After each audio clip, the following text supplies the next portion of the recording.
Hello and welcome to the latest episode of The Talking Tradesman. In the studio with me today, I have Sian Brennan-Todd, who is a presenter, and also the main reason why she's in the studio with me today, Sian is a confidence expert, coach. Would that be accurate? Yeah, I'd say confidence coach. That's what I tend to use. Okay, fantastic. So first of all, Sian, a big thank you for giving up your time and coming and sitting down with me today. I think confidence is actually a subject I haven't covered yet, but being as this podcast goes out to a lot of self-employed business owners, it's going to be a really valuable conversation. But before we get into that element of the conversation, I want to find out a little bit about you, your background, and then eventually how you came to be a confidence coach. Yeah, absolutely. Well, firstly, thank you so much for having me. I started my journey as a dancer. So I was actually a dancer and I went to musical theatre college in London at 18. I got a scholarship to a place called Arts Ed, which was my dream place to go. And I'll come back and talk about confidence with that journey a little bit later. But I had always wanted to go to dance college since I was tiny and was at a very strict dance school, was really pushed, which I look back now and think how brilliant. But at the time it was brutal. And went to dance college, loved it, came out, was doing lots of dance jobs and acting, and because I'd done a bit of musical theatre.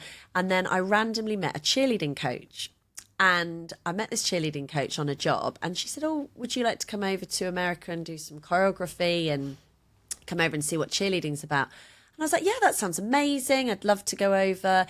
All I knew about cheerleading was, game days, and it looks super fun. And so I was like, yeah, great. And I went over, and the first day we were in the gym, and it was so tough. It was so hard. And I was at my peak fitness, and, I was an incredibly strong dancer at that point. The cheerleading, is this sort of like the choreographed sort of like, I'm thinking American football, that sort of thing? Yeah, there's a mix. There's sort of competitive cheerleading, and then there's the game day cheerleading. Okay. So they're quite separate in America. Obviously, you've got your game day cheerleading, which is often poms and dancing. Yeah.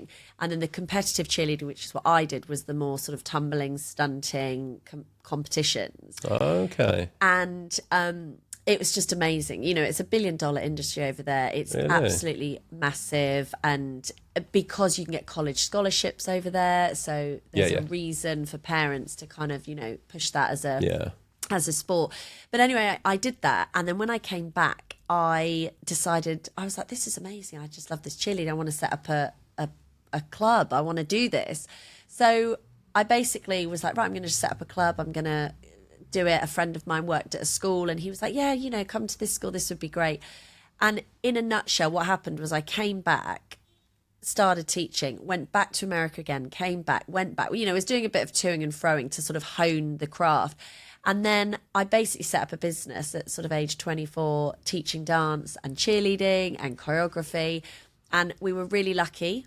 Right place, right time. The Olympics was happening. There was lots of funding for the Olympics. We got big contracts to go and work in all the schools because they were looking for alternative sports and ways to get people moving. And basically, it was just very lucky. I had amazing staff, absolutely brilliant. And we grew really quickly. And to the point that then people would say, "Oh, could you come and, talk to us about being a young entrepreneur and how have you got so many staff? What have you done?" And I was kind of going, well, I'm just learning as I go. I absolutely love what I do. I'm really passionate about what I'm doing, but I have no business knowledge. And so I was learning all of that as I went along. But what I did have was huge amounts of confidence in what I loved. So I was really confident in my cheerleading and my dancing, in people. I knew how to work with people. I knew how to work with difficult clients. And so I would often get asked to go and talk about that. So I sort of fell into the presenting and the speaking. Yeah. And then over time, cut a long story short, the business grew. I was doing more and more talks. I won Young Entrepreneur of the Year. And through that, I was asked to give more and more talks. And then someone said, "Oh, could you just host this hair award show? Oh, could you actually host this?" So the kind of presenting and hosting gradually sort of fell into my lap. And then we decided as a family we were going to move to Australia. So my husband got a job over there and we went over there. We spent 6 years over at Bondi Beach. Okay. Which was absolutely incredible. I loved it. The kids were all really young. So our mental mindset was they're really young. Hopefully. So they'll adapt. Yeah. You know, they're not so set in their ways. And then 2 years ago, we decided to come back to the UK. Our parents are getting older. Okay. How was that? Coming back. Yeah. I was quite excited because we'd done 6 years. We've got our citizenship. Right. Okay. So you can go back if you can go back because because it's quite tricky to stay in Australia. Yeah, so I've heard. Yeah. So we were really keen to do that. So when we came back, I was sort of like, yeah, coming back. And we didn't leave England because we don't like it.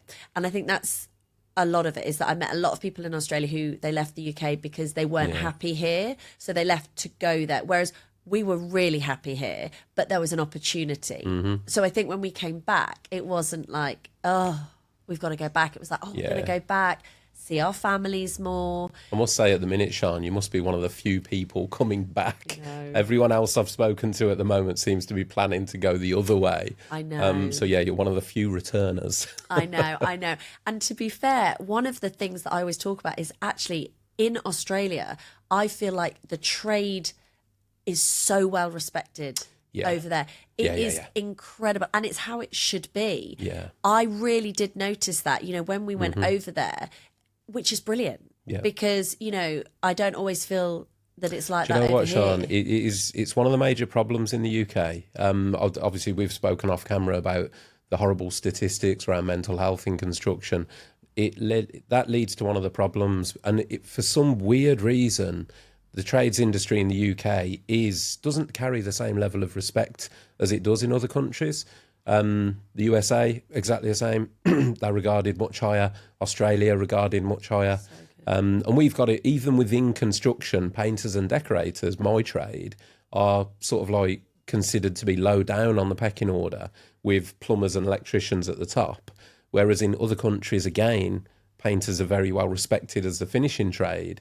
It's bizarre. It is. I find it very, very odd. And, you know, when you asked me to come on this, I really wanted to stress that, because that's absolutely as it should be. You know, where would we all be without exactly anyone listening to this? Look around you now. If you're in a building, that's because of the trades. Absolutely. If you're looking at lights, if you've got lights on, that's because of the trades. Yeah. Running water, guess what? That's us too.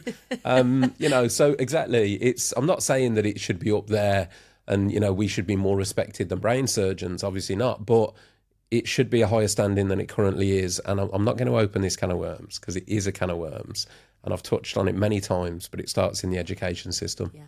And the way that the building trades in the UK is framed as being where you go if you fail, because that's how the schools paint it. It's like, work hard at school, and the reason I say this is because my son had this said to him, if you don't try hard at school, you'll end up on a building site. Really? Yeah. Wow. And that summarises, for me, the perception that comes through the education system and is delivered to our kids, which is like, oh, you don't want to end up there because that's where you go if you're not very clever, or that's where you go if you've failed your exams. Right. It's an untapped gold mine. I know lots of people doing very, very well in the trades, because at the moment, I believe the latest statistics say that the ratio of skilled trades out to in is close to 10-1. And we've got a trades shortage anyway. Like, that's been known for years. Yeah. I think the construction industry in the UK is currently said to be at a shortage for what it needs to deliver what it needs, 2 million people. And is crazy. lessening and lessening. But our wonderful government are promising to build 1.5 million new homes over the next however long, which always makes me laugh when I see these promises, because I see this and I'm like, who's building them? Because it's definitely not the politicians. There's no brick dust on those suits. So yeah, anyway, see what you did. You lit the touch paper there. Yeah, I know. Sorry. But sorry. Getting back to... So by the sounds of it, Australia's the place to go to. Honestly, it was incredible. And someone said to me the other day, they said, tell us what's not good about living there. We know the good things, we know the outdoor lifestyle and the weather. And I said, honestly, we loved it. I said, I think for us, it is far away. Now, my parents came out a lot, but I think, it's your friends that maybe you don't see as much, and then you have an intense period of time when people come to visit you for maybe like 5 weeks, and then that's it. So when we came back, the kids were quite happy originally to come back because they thought, we're going sort of back home, as it were. They remembered it a little bit, and then in terms of work, so when I came back to the UK, I was really lucky. I still had links with the presenting and the hosting.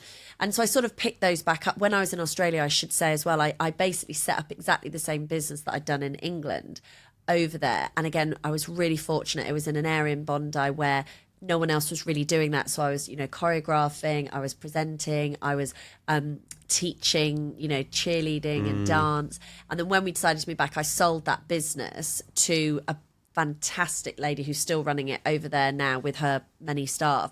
And when I came back, I sort of said, right, I'm going to just focus on the presenting and hosting because I love it.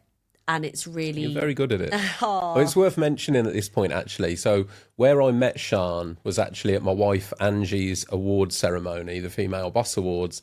And Sian was the host of that awards. So I know firsthand that she does an incredible job, particularly when faced with adversity, as happened on the night where, how many, I think, was it 300 slides or 250 There was a slides? lot of slides. There was a lot of slides and the clicker stopped working. So myself and Sian were kind of communicating via eyes and facial expressions as to when to bring on the next slide. And then we had a screen malfunction. So not only is she very good at her job, but also great in the face of adversity. So yeah, well done on that one again. No, that was a great event. I mean, Angie's amazing, and that was a fantastic event. And anything that I can be part of, female empowerment is crucial to me. Having, gone through, luckily I've had my own business, but as I had kids, I was able to run my own businesses. But I meet, a lot of women who they come out of the workforce because they want to have children, and then when they come back in, they have very low confidence in what they can now do, even though they've been running a tight ship, their house, which is basically doing everything all in one. And so I basically, with the presenting and hosting, a friend of mine in Australia was like, could you come and talk to me? I really want you to, have a bit of a confidence chat with me. And it then turned into like, I'm going to do an empowerment event and I'm going to run this. And it was really just word of mouth. Someone saying, can I sit down and talk to you about confidence? And obviously public speaking's a very key area that a lot of people will message me about. And I sort of fell into the confidence coaching, having done the presenting and hosting and running my own business. And while I was in Australia, I won the Mum Entrepreneur Award. So I'd run the Young Entrepreneur Award in the UK. And then when I went to Australia, I won the Mum Entrepreneur. Oh, fantastic. Which was amazing. And that, again, part of that was, giving talks and explaining the business that I ran and how I had done it with kids. And for me, so many people I spoke to would say, I wish I could do that. I just don't have that confidence. I wish I could take that step, but I don't have the confidence in myself. Now, when people say, I wish I could do that, but I don't have the money, or I wish I don't have the time, that's different, because it might be that you genuinely, you haven't got the time to do that, although we make time for things that we really want to do. You all have more time than you think. That's the thing. Exactly that. You make more. I think it's a weird society now, isn't it? Because there's a strange perception. And again, we had this conversation just pre-record when you asked me how I find time to do everything. And my response was, I don't watch a lot of telly. But I remember myself, a previous version of me, there was a sort of entitlement maybe that come 7 o'clock, you had to have at least 3 hours of TV before bed. No. And that was like the routine. So my version of I haven't got time to do that was because at 7 o'clock I had to put Netflix on. Yeah. And then when you lift that glass ceiling from above on the possibilities and what you can actually do with your time rather than what you're expected to do with your time, two different things. And also, and somebody has said it to me in the past, that whole slogan, give a job to a busy person. But again, often if you are really setting your times, right, I'm only going to, go on my phone for an hour or 10 minutes or 30 minutes. If you really stick to that, you'll suddenly find time. And I know I'm bad at that as well, but it's making those like short bursts for yourself, which will then be right, okay, rather than sit and scroll for an hour, okay, I'm going to scroll for half an hour. I'm going to put down, read a book, because actually the phone keeps me awake, or, whatever might be the problem. But I think with the confidence coaching, going back to that, when I started doing it, it was seeing the change in people and someone going, oh my gosh, yeah, you're right. And, running empowerment events, I've run them for teenagers, I've run them for, adults. And sometimes people will ring me who I look at and think, oh, you're ringing me to talk about confidence, but you're so successful, whatever success is, because, that is defined in so many different ways. Yeah. But I'll think, wow, my gosh, they want to talk to me about not feeling confident. Their persona is that they've got it all together, really self-assured, self-confident. But actually, that is not always how people feel. And I'm not a psychologist, and I always say to people, I'm not a psychologist, but what I can do is really help them with their confidence, empowerment. And again, sometimes people come to me with a very specific question. I've got to talk in front of my firm, 500 people. I know my subject. I'm so confident in what I'm talking about.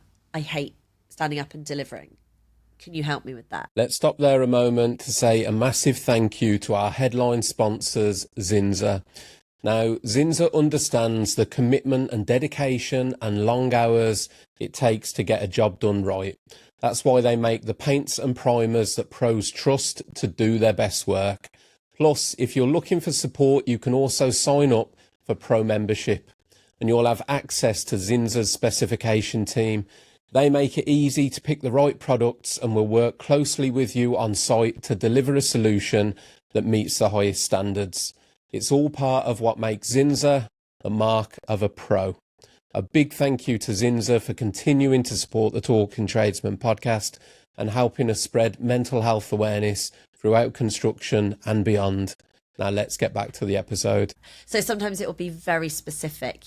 I have to talk, I have to, meet people in rooms all the time. I just don't feel confident walking into a room and going up to everybody. And such a common one, Sian, isn't it, talking? And I think that goes all the way back there, because again, with mental health, one of the things that people always advise is talk. But again, a lot of the time people don't have the confidence to or the security to let people know they're struggling. But then you upscale that to things like public talking. Public speaking has got to be, I think, high on a lot of people's absolute worst nightmare list. It used to be on the list of mine.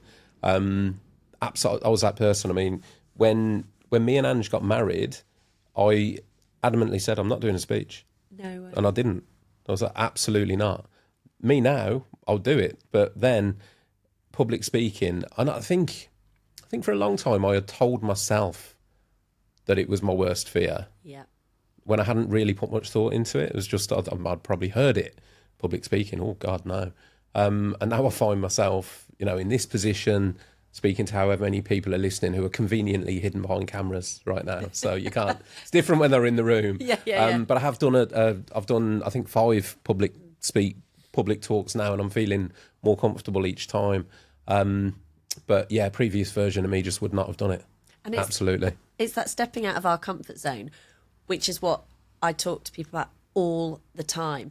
And every time you step out, it becomes a bit less scary. Definitely. And also, Ed Sheeran talks a lot about when he first started playing, he was terrible. And he shows video, he openly will go, look at this video, I'm terrible, look how bad I sound. And I love that because he says you have to be terrible to be good. Very few people, like I think of the thousands of people I've taught cheerleading and dance to, there is one particular student who walked in the room who was brilliant. One. Now, I remember, his name and everything to this day because he stood up. But that is out of thousands. So most people, when they try something new, they are not going to be good at it. Yeah. And so what people do is they go, I'm not very good at that, I'm going to give up. Or one person, I spoke to somebody recently who was on one of my courses, and she really wants to get more active and fitter for herself. And when we actually started looking at, well, you know what, why do you hate the gym, or why do you hate going for a walk or playing badminton? And it comes back to when she was 12, a PE teacher said, you're not very good at sport. And she sort of was like, oh my God, you know, when we sort of were all in like a group and we were talking about it, and she said, oh my gosh, I honestly, I think that is what it is. Because she was kind of like, I don't know, why do I not want to go? And so sometimes we hold on to things that someone has said, not even necessarily in a mean way. Like she said, I don't even remember that teacher being mean. Yeah. It was just a comment. Yeah. But she has held on to that, and so now it's defining, now she's in her 40s, that she doesn't want to join a gym, or, you know, she doesn't want to go and take a class.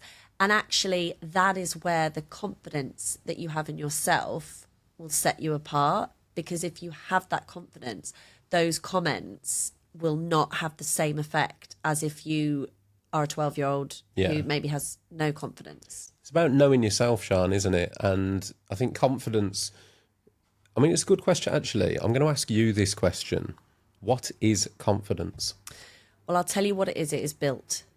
That is the first thing, because people say, how are you so confident? You know, I hear that a lot, especially when I'm on stage. Oh my gosh, how are you so confident? I wish I could have that confidence. I don't wake up like that. You know, I wasn't like that always, but I have made so many mistakes, and I've gone up there and not, you know, done it right, and thought, oh, that was actually okay. It didn't go right. And I cannot stress this enough, that confidence is built. So confidence is that feeling inside, knowing who you are. And that is really scary, because that also means looking inside and going, well, who am I? You know, who am I?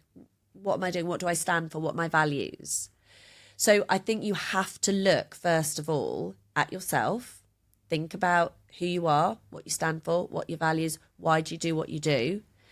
And then with your confidence, you are going to build that by taking risks, stepping out of your comfort zone, and knowing that's okay. So again, I did some interviews recently, and the only question we asked, they were very successful entrepreneurs, and the only question we asked was, can you talk about your biggest failure? Because we knew how successful they were. You know, they've all got companies that we knew, and everybody knows that story.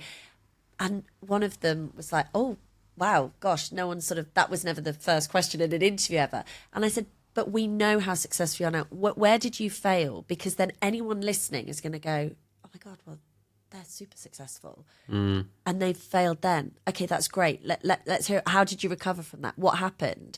Because we all want to kind of feel, okay, we're not out there on our own doing it wrong. And when I had my business, one of the first key things I learned was I went to a really important meeting, and I was about 24 at the time. And I was told, you know, this is quite for a substantial amount of money. This will really change, you know, your business. Right, great. So I went in and I sat down, and I was like, 100 miles an hour, giving all my talks. This is what I want to do, and I'm so passionate, and I want to do this. And about 20 minutes went on, and I was so excited. And it finished. This very calm gentleman who I was pitching to, basically, he said, I don't really know what you're trying to sell, but you are so passionate. I want in on this. I want to make this work. You know, and it sounds a bit like Dragon's Den, but, you know, he wasn't asking me for figures or anything, which I had no confidence in that. But I had confidence in what I was selling him, which was the product, me, and the performances and all of this. So straight away, going back to your question, what is confidence? Confidence is different in everybody, but it is having that self-belief and self-trust. Because so often if we don't trust ourselves, we're not going to have confidence. You know, if you say, right, I'm going to write in my journal every day, and every day you forget, you sort of build up that, well, now I'm not going to trust myself because I never actually do that journal. But confidence is built by having that trust, daily habits, daily rituals, showing up for you, you know, rather than it always being for someone else. What do you do for you? So important, Sian. The reason I say that is because I'm going to translate that into the trades world now. A few years ago, I worked for a while as a business coach within the trades world. And what I saw absolutely stacks of, and there'll be people listening like you guys will agree, there are so many insanely skilled tradespeople in their trade. When it comes to running a business, so all of those other bits, like how do you communicate your skills to a customer when you go to quote a job and they fall apart? they don't outwardly project what inwardly they have. They've got all these skills, but you have to show the client, the customer, you have to do that. And like you were talking there about your pitch, the confidence where that chap then went, I don't know what it is that you do, but I want to give you the money. That is kind of what you need your clients to do as a self-employed business owner. Every client that you go to, you need to leave thinking he knows what he's on about. Yeah. And re-communicate. And that's why I wanted to get you in today, because there's so many people within this industry that really struggle to communicate, you know, from physical to the mental side of it, the projections of the client. And also, I think when you first start your own business, which, you know, a lot of trades do, like with me, I had no idea about insurance and, you know, tax and people. I had never had anyone work for me. And suddenly we, like I say, we were lucky that we sort of had a lot of work quite quickly because of the Olympics and the funding that was out there. And suddenly I had people working for me, and I thought they were going to be like me. I don't know why I thought that. Why would I think that? So, of course, when they weren't like me, whether, you know, they didn't give as much energy, or, you know, they were a little bit later than I would have liked to have got them there, all of those things, suddenly you're going, oh my gosh, I'm people managing, and these people are all really different, and I don't know what works with that person, doesn't work. So I think that's the same, isn't it, with tradies? They can be absolutely brilliant at their delivery of what they're doing, whatever it might be, but it's all the stuff around it which can be really challenging. And that's where you've got to keep that confidence. It's such a big piece of the pie that gets completely ignored, Sian. I can tell you now, most tradesmen, most small business, self-employed tradesmen, their journey into business will be this. They got really good at their trade. Yeah. Whether that was in college, whether that was doing apprenticeship, whether that was working for a firm, they got really, really fucking good at what they do. And then they went, I'm that good, I'm going to go on my own. That was it, A to B. There will be no business coaching. So they will have trained incredibly well at their trade and then jumped into business without any education on business. And then all of a sudden it hits them like a 10 ton of bricks, where all of a sudden they've now got to be, most importantly, firstly, a salesperson. Yeah. Because if you can't sell, and there'll be people going, well, I don't need to sell, I'm a good bricklayer, I'm a good plasterer. But if you can't communicate that with confidence, you won't have any work. So you have to display to your customer that you're confident and competent in what you do. Then you've got all the other stuff like the marketing, which again, confidence, social accounts, media, and this is it, the ever-evolving world that we're in now. Social media is a marketing giant. Yeah.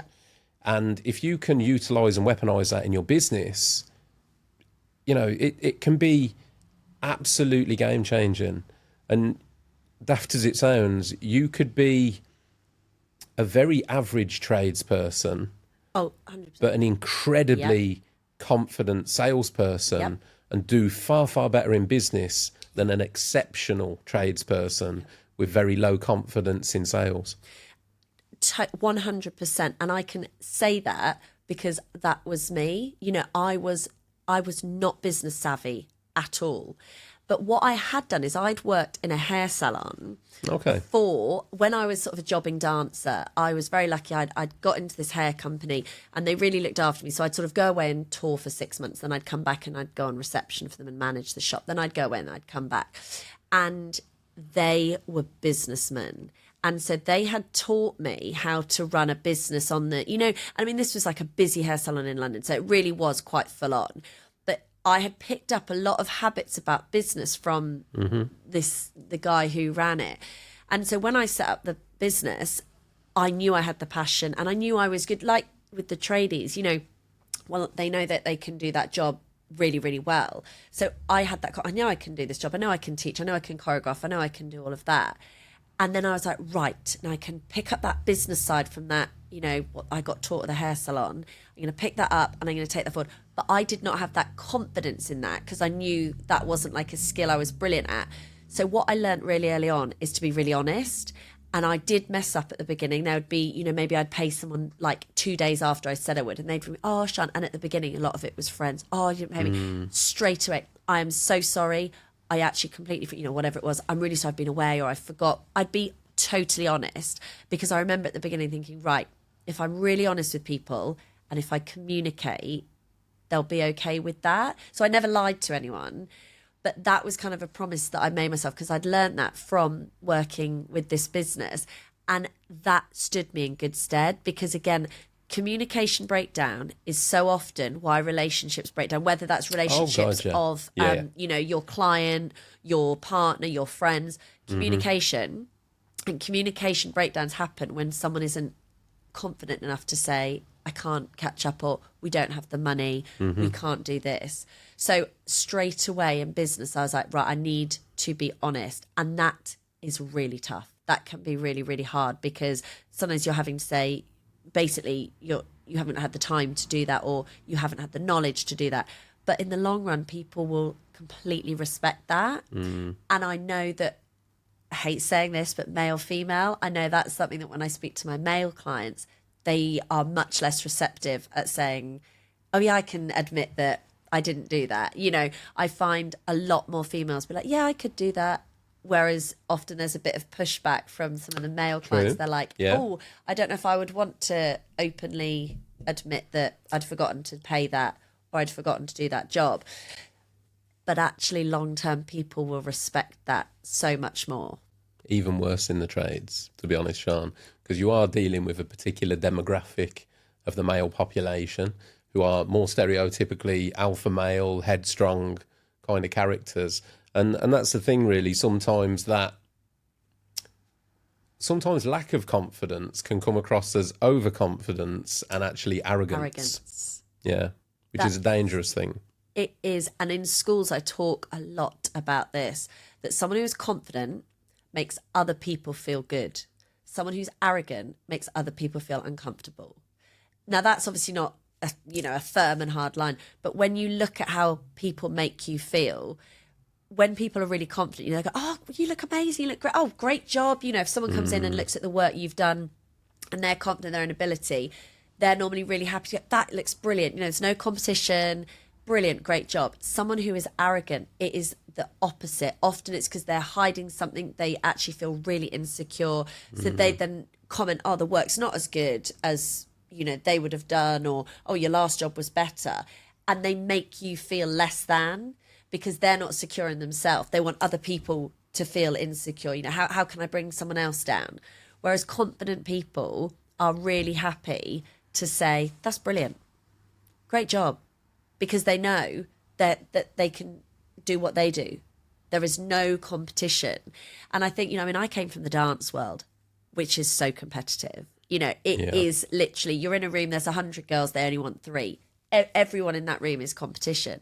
And I remember really early on thinking, okay, I'm going to be in a room with these people for a long time. We're all sort of the same age. We've all left college roughly the same time. We all look quite similar, hence why we're all in the room together.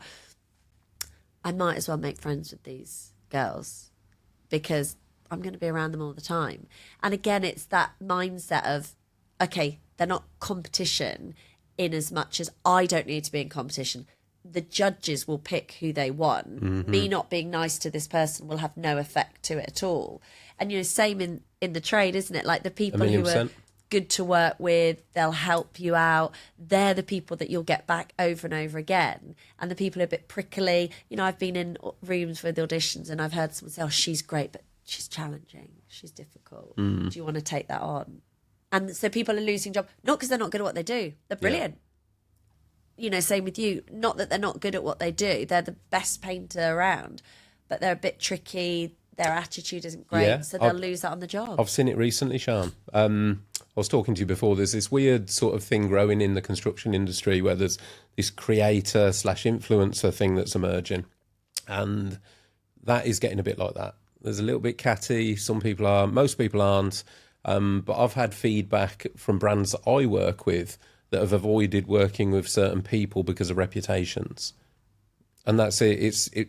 You have to watch out the energy that you're putting out. If you are coming across as arrogant and therefore, or you're using your own insecurity or lack of confidence to try and undermine other people, rather than, it's one of those things, isn't it? If you're feeling insecure or inconfident, your best thing to do is to raise yourself up and work on that. Work on building yourself up rather than trying to pull everyone down to where you feel comfortable. And that, again, comes down to that discomfort, because I'm a huge believer that growth is uncomfortable. Yes. Always uncomfortable. There's several evolutions of myself. And in this latest evolution, as it were, I don't even remember what the turning point was, but I decided that if something made me feel uncomfortable, I'd say yes. Yeah. I made it a rule. And so things like public speaking, when the first person asked me to do it, that makes me feel really uncomfortable. Yep, let's do it. And I've kind of adopted that now, and it is leading me to some really nice places because it all contains growth. Yeah. You know, and that's the thing to hold on to. The comfort zone is, there's so many sayings, aren't there, around the comfort zone, but it's the killer of dreams, essentially. And I always say to people, we have to be comfortable some of the time. You know, we can't live in this sort of whirlwind of, right, I'm constantly going to put myself up, because sometimes you just need to pause and go, oh my gosh. Absolutely. And having that comfort is key, you know, whether that's, like you say, Netflix on a Saturday night with a takeaway, whether your comfort is going out for a run with your friend, whatever your feeling of comfort in, that is really, really important. But if you stay in that, then, you know, 10 years down the line, are you okay? And I speak to people a lot when I give talks. You know, we talk about like 12 months away. Now, in 12 months, where do you want to be? And sometimes they go, well, I'm really happy here. And I'm like, great. Like, that is brilliant. You know, you don't always need to be striving. If you're suddenly going, I feel really good where I am. This is me. I know I want to sit here. Fabulous. But so often someone will say, I just want to be there, whatever there might be. If they're running a business, maybe they want to have a second person, maybe they want to do something slightly out of what they're currently doing. And so then we're constantly going, okay, let's look back. If that's 12 months, because 12 months we think, oh yeah, it's ages. 12 months goes like that. Oh Christ, yeah. When we start breaking it down into those month blocks, suddenly it's like, oh wow, so in that month I need to have done this and I need to have achieved this to get there. And so it often starts with those small steps. And I know this is so cliche, but you have to have the confidence in yourself to take that step. And that step might be tiny and it might be terrible. And, you know, in your business, it might be going and doing a job and it doesn't go well because you've, you know, tried something different. But you have to go out of that comfort zone to try it. And sometimes you'll try something and think, no, that's not for me. Actually, and that's just as useful as going, oh, I love that. I was really good at that. But again, with my presenting and hosting, I just happened to get asked to go and talk about something that I was really passionate about. I didn't say, I want to go and be a speaker. Exactly the same, Sian. You know? I mean, I'm at the very beginning of that journey, but that happened. So the first time I got asked was a former guest of the podcast, Steve from Uncle Matt's Hats. And he just said, I've got a night that I'm putting on down in London. We're looking for speakers. Will you come and talk about what you've done, building the podcast, how, why, and the mental health in construction thing? And that was one of those moments where I was like, yeah, sure. Told me it'd be this small event, and it wasn't. Like, so, oh. yeah, first time I'd ever done any public speaking, and it's at an auditorium in London. But yeah, I mean, absolutely amazing opportunity, and I'm so glad that I took it. What you said there is so right, in that the comfort zone is it's actually a really important place to visit. Yeah. You have to spend time there. Yeah. Because if you don't, you're going to burn out. Yeah. But don't live there. Yeah. Because if you live there, you just stagnate. And which is great if you've reached, like you said, a point where you're genuinely comfortable and happy. Fantastic, I'm all for that. But I think so many people in life, the moaners, the complainers, you've got to grow. You've got to do something about it. And that is really scary. And I cannot stress enough to someone who might be listening, thinking, oh, it's easy, you know, sit there and say that. It is so scary stepping out of your comfort zone. I fully just give so much credit when people do that, because that is not an easy journey. And you also might not have a group of supportive people around you. Whether that's, I speak to some mums who they feel that they really don't have a supportive family. They want to go and maybe branch into something else, and they feel maybe it's, young guys who they've got a family and they've got pressure. I need to keep doing this because the pressure's on me to, breadwin or whatever it is. It can be so scary, and you might not always have that support, which is why you have to have that internal confidence. Because I have walked into rooms where, maybe I know it's a hostile audience. Like, this is when I first started, and I had to do a talk about how important it was for boys to learn dance. And they gave me, the guy said, I'm giving you quite a challenging audience. I walked in, it was all like football, rugby coaches. So it was only men. They'd said it was specifically for men. And they said, but I'd done a lot of work with boys in dance and challenging students. So I'd done that. So they said, could you go in and talk to them? So I remember standing at the side of the stage, knowing this is a hostile environment. These people, they don't want to be here. They've been told it's a PD day. They have to sit there. They have to listen to me. So immediately I'm thinking, right, how can I make this bearable for them? How can I make this that they are going to learn from it? So I have been in those really uncomfortable situations where people are not necessarily rooting for you, but if you have that internal confidence, you will get through it. If you don't work on your internal trust and confidence, that is where those sort of negative emotions and someone saying, I don't think you're very good at that, you will listen to it and go, yeah, there I'm not. Yeah, I gave that was silly. Now, you always want feedback because, if I'm doing a job, I'm going to say maybe to someone, what did you think of that? I'm not saying don't get feedback, but you have to have your own internal compass of what is right, what is wrong. Like we said at the beginning, your values, what do you believe? What are you trying to achieve? Because if someone then does come up and say, I don't think that was a very good job that you did, you might think, okay, no, I'm happy with that. I know I did the best. I know I did what the client asked. Maybe they don't know what the client asked. But if you don't have that internal confidence, you will be knocked by that. And that is when people then, they sort of retreat and go, I won't try that again. That was a bit uncomfortable. And they sort of physically will push back from it. And so I think that's really, really important, that other people are going to have other opinions on your job and what you do and the work that you do. That's all valid. I'm not saying don't listen to anyone, but you have to be sure of yourself and know what you're doing. So when those comments come, you're like, no, I know who I am. I know who I am. And it's like with social media, people put themselves out there and sometimes there can be negative comments. But if you know who you are, they are not people that you know. They do not know you. They are commenting on something. And people write things online that they would never say. If they were here, they would never say that. So I think people have to be really, really aware. And it makes me sad because I meet people who say, I wish I'd done that. And I'm like, do it now. Do it now. I can't do it now. I'm, whatever. What does that matter? My dad's 80 this year and he is still the most active person and he's confident. Now, I'm high energy confident. My dad is that he'll sit in the room. He's so happy to just sit and be him. Confidence doesn't need to be this loud, brash. That's not what we're talking about. I am high energy, so I'm automatically quite upbeat. But sometimes the most confident person in the room is just sitting there, happy with who they are, happy to observe. I think, Sian, people give off a vibe, don't they? If you're comfortable in your own skin, which is another way of saying you're confident in yourself. Absolutely. They just give off a vibe. It's like a peaceful, unthreatened, that kind of vibe. I found this with fighters. So I've gone through a stage recently. I've sat down with a lot of, I had one and then it flowed on to more like bare knuckle fighters, some ex-professional boxers. And when you're told that you're going to be sat down with a bare knuckle fighter, I think there's a perception that you're going to have somebody that's quite aggressive.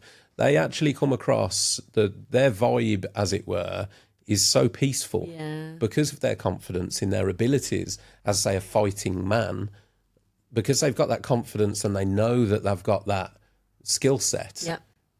They don't need to sort of emanate any kind of fit, like they don't have to come across as being aggressive or anything like that because they're confident. And that's the thing. That's one of the beauties of confidence. And I've sat down with them, several of the chaps, incredible stories, and they are so articulate and at peace. And that's, again, it plays into that whole sort of thing, really, that I think with confidence does come happiness, because it quietens a lot of inner conflict. I mean, like me personally, I think I'm a confident person, but I also know that I've got a lot of potential to unlock. So I'm now working toward. I spent a long time in that comfort zone, a long time, defined by other people's expectations and other people's limits that were portrayed upon me from childhood, if I'm honest. And I sat within that, and there was a moment, I guess, that like I said before, the glass ceiling, that shattered, and a beautiful moment, because then opportunities come my way, and it's yep, why not, let's do it. And I just have to say, for me, what you've just said is absolutely key, because people will put you in a box. That is just what people do, not necessarily in a negative way. People will place limits on you. Don't let you be the person that's doing that. And I say this to people all the time. Other people will place limits on you. They're not necessarily trying to be mean. Maybe it's your parents. They're worried for you. They want you to be safe. They want you to be secure. But you should not be the person placing limits on you. You have to be able to think, I can try that. And, you know, I think as a dancer, when you go to audition after audition after audition, you get a no. It does harden you up. So I feel really thankful for that that background. But I also had loads of friends who they went to maybe 10 auditions, didn't get any. They left. They never went back, because they're like, oh, I'm obviously not very good. I haven't got through. And, you know, in acting, it's very similar as well, in that frame of mind that, you know, you go to so many auditions and you're just not expected to get them. That's just the reality. You know, you go to sort of 30 and you maybe get the 31st, and that can be so tough. You know, someone else, it was only 30, you know, 30 times you've walked into a room, you've sort of sung or done a monologue or whatever it is, just had a chat, and they've said no. Obviously, after like 30 of those, you do feel a bit, oh gosh, right. But you have to remember that's maybe you're not the right person for that job at the time. And I think in the trade industry, it's, as well, like you said at the beginning, it's really being able to sell who you are as much as the job. You know, if you're going to be in someone's house and you're going to be there, it's having that confidence to say to someone, you know, this is me, this is what you're going to get, this is what it's about. And that arrogance, you know, no one wants someone in their house that they're feeling uncomfortable around. And that comes back to the arrogance that we don't want that. You know, you want to make sure that you feel really safe, you feel really secure with people, and that they're going to do a great job. Yeah. At the end of the day. Absolutely. I mean, it plays into everything, Sian, because I'm thinking probably I'm very comfortable in my business, or very confident, shall we say, because I'm 24 years in. So I would like to think, I mean, I was out doing a quote this morning. I would like to think all that comes across, my technical knowledge, how comfortable I am quoting and everything that I'm doing and saying and acting. I do so much stuff subconsciously because I've done it for so long now. But I've done a couple of quotes where my son's been there and he's clocked what I'm doing, and he's like, I've seen what you're doing, in terms of I will deliberately on a couple of occasions discuss some of the technical knowledge around the paint systems. I don't need to do that, you know, but this is the difference between me and the demographic I work in, which is high end. If there was, you've got your old school tradesman that almost like quote on a fag packet, walk into a room, sort of look around a bit. All right, love, yeah, I'll text you later. And then you get a text message going, 600 quid cash. You know what I mean? Yeah.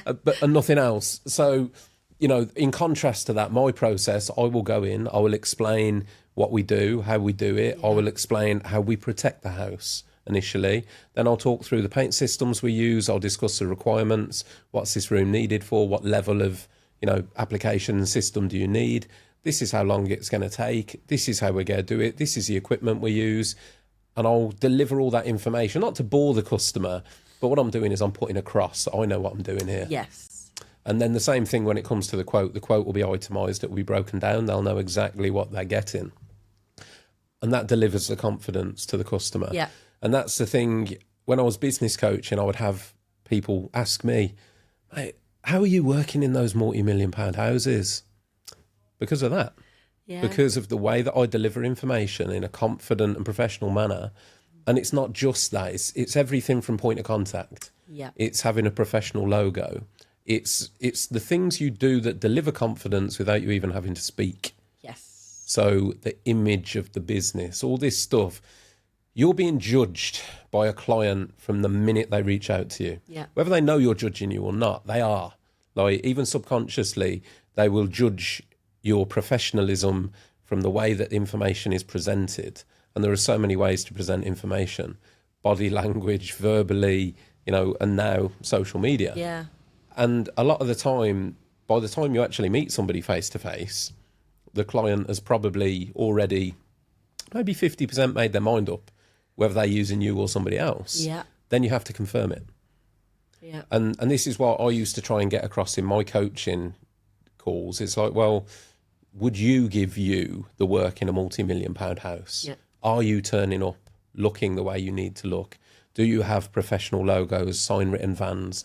Or are you turning up, in overalls covered in paint, an old Nike sweater, turning up in an estate car that's also covered in paint, and which is fine. There's people out there. Look, there's all ends of the market and business. There are places for those people. But if you're striving to hit those next levels, you have to be self-aware enough to reflect on what you need to change. 100%. And also be happy to change, because that's the other thing. You sometimes people find their lane, and then they're like, oh, well, I'm going back to that comfort. Oh, well, I'm good here. I know I'm here. And I'm like, that's great. Do you want to get to there? Well, yeah, I do. But okay, so pause.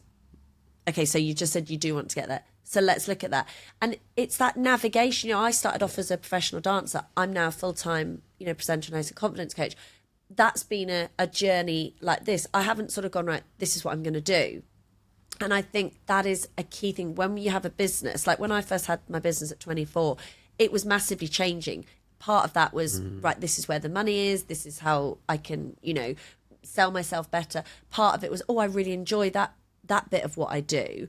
And again, coming back to like what you've said as well, is having that confidence to be adaptable and try those other things. And if it is your first job, you're not going to be lying and say, yeah, I've done 100 of these. This is great. You're going to say, well, actually, are you happy? This is going to be the first job. I'm going to make sure I do it to this spec. Or it goes back to that communication and talking to people. And you can only do that if you have that true confidence within yourself. Because people, people always think, confidence, it's somebody who's really loud, who's the centre of attention in the room, who, life and soul of the party, and they can, get everybody laughing. And yeah, some people that are confident like that, but some people aren't. As we said, they're not like that. They're really quiet, they're really calm, they're really self-assured. And it's really making sure that you're being honest with yourself, which is tough. Let's not lie about that. It's really, really tough. Yeah. So when people say that, and especially we've talked about men and having those conversations, there is still a bit of a stigma about those conversations aren't as much with men. Girls will go out on their girls' night and have a chat. Yeah. The boys won't, and actually when you are looking at being the best version of you, you have to stop and you have to look at what you are doing to achieve that. And if you want to be happy doing X, Y, Z, are you achieving that, what you're doing right now? In work, in life, in your relationships, and having that confidence to just pause and stop. And, I really appreciate when people say to me, oh, have you thought about doing this, or feedback or something? I'm like, thank you so much. Because I'm like, that's great. I'm confident enough to take on board what they're saying. If I think it's rubbish, that's fine. But if it's helpful, I'll be like, oh, yeah, that's good. But again, if someone, in a tradie maybe said, oh, have you thought about working? Some people, what? What are you talking about? That what I do is fine. It's absolutely great. It's fine. I don't need any help. And actually, sometimes someone's trying to help you. They're trying to navigate to give you a bit more confidence in an area, or they're trying to assist you to get better. But sometimes, not always, men are reluctant to take on that sort of feedback. I think if you're at a position of being insecure anyway, more likely so. Because again, it comes to that self-reflection and admitting to yourself that actually you're not confident in that, you're insecure in that. Then you can make forward steps. But without that admittance at base level, it locks you in. If you won't be honest with yourself, it's impossible to grow when you won't admit you need to grow. Yep. You know? Yep. And it, like you said, it's not easy, Sian. Oh, it's not at all. And I speak to, so I've done a sort of program with young men.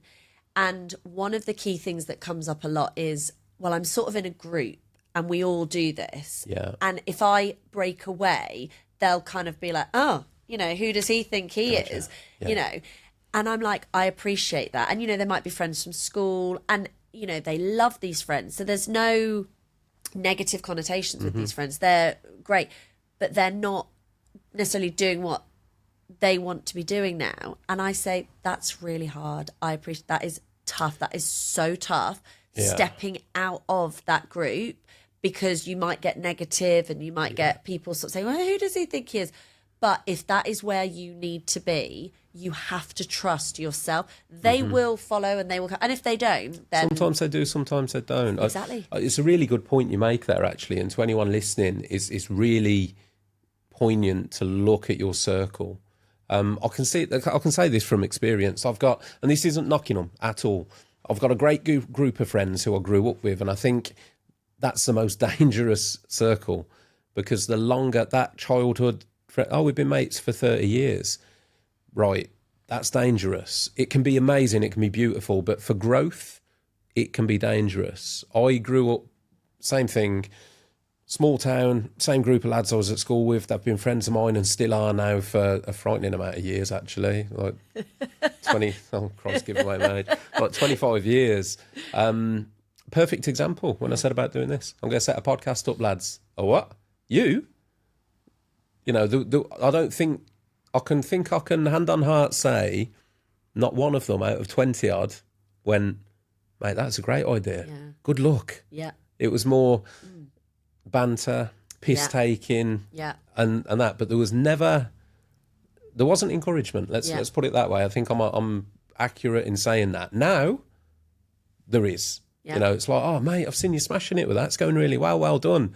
So there is the encouragement and the pat on the back. But at point one, if I'd have listened, I'd never have done it. And everyone loves a success story. And this is, you know, what I see, especially I work with people on social media. And once they're successful on social media, everyone's like, oh, I knew they'd be great. I knew they'd be brilliant.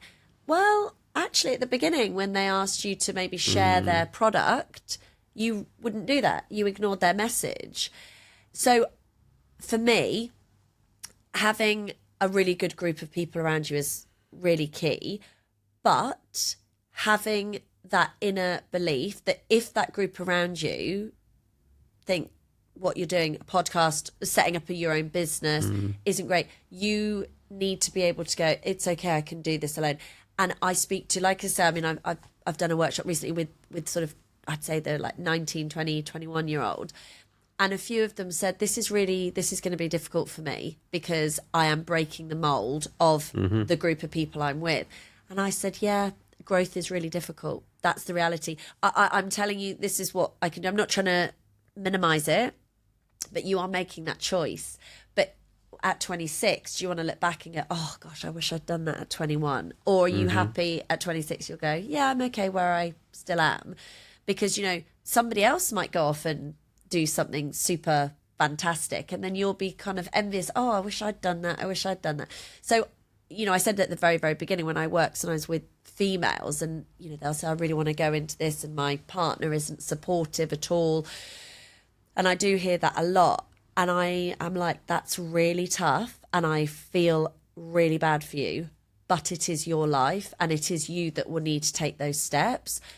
Yep. So that's the way that it is. You know, people are just not always going to be champion. Even sometimes when you're successful, you'll still have, you know, Auntie Joan, oh, can't believe you're doing that. You know, what a ridiculous, you know, whoever. I mean, I don't have an Auntie Joan. Yeah.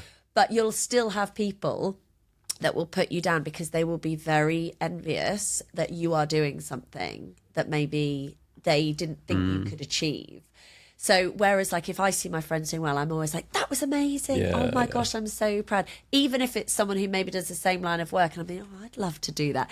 Yeah. You know, I will step out of my uncomfortableness to go, that's brilliant. And that can be really, really tough.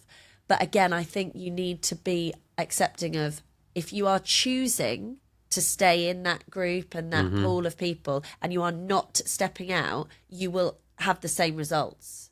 You know, that is the reality of what it is. I mean, like I say, I'm still within my friend circle. When I chose to do this and build this, I just did that outside of that circle. Absolutely. So I didn't take, when I recorded the first episode, I didn't pop that in the WhatsApp group and go, lads, look, I've done my first episode, go check it out. What do you think? Yeah. Because I knew that, good natured or not, it would just be banter and taking the piss. Yeah. So I built this, and then, afterwards, then they start reaching out to me. Mate, I've seen that you spoke to this person. I've seen that you've done this many episodes. I've seen that clip that you put out. And I let it work that way. But I knew, and that's the thing, I think, being self-aware to know your circles. And I've got different circles. Yeah. Because I've now got circles of friends that I've gained from like the social media world. Yeah. People that I've met online, I've met through social media, and people. I'm a big believer in surrounding yourself with people that are doing better than you. Oh, so good. Again, that is where the growth and the inspiration, because those people I have found will always want to pull you up. Yep. And those are the people that will turn around and go, mate, I've seen what you're doing here. Why don't you try this? Because when I was there, this really worked for me. That it's invaluable.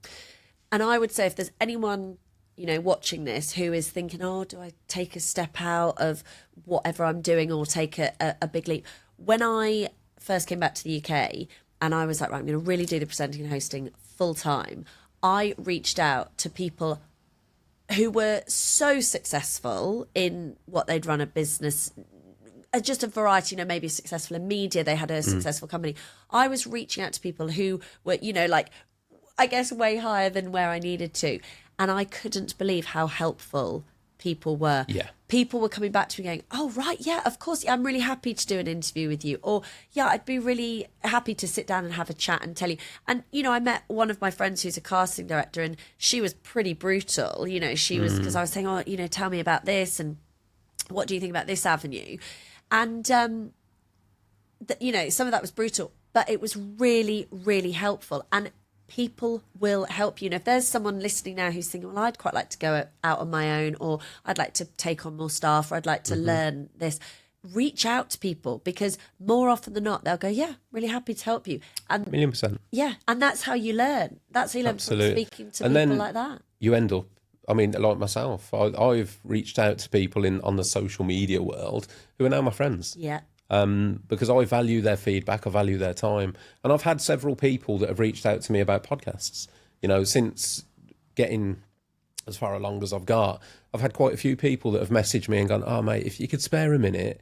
And I've said several times, listen, let's jump on a call. Yeah. Let's jump on a call. I'll talk you through it. I can't put on in a message because there's so much. Yeah. But let's jump on a call and I'll give you all the help that I can. All the best. I wish you all the best luck in the world.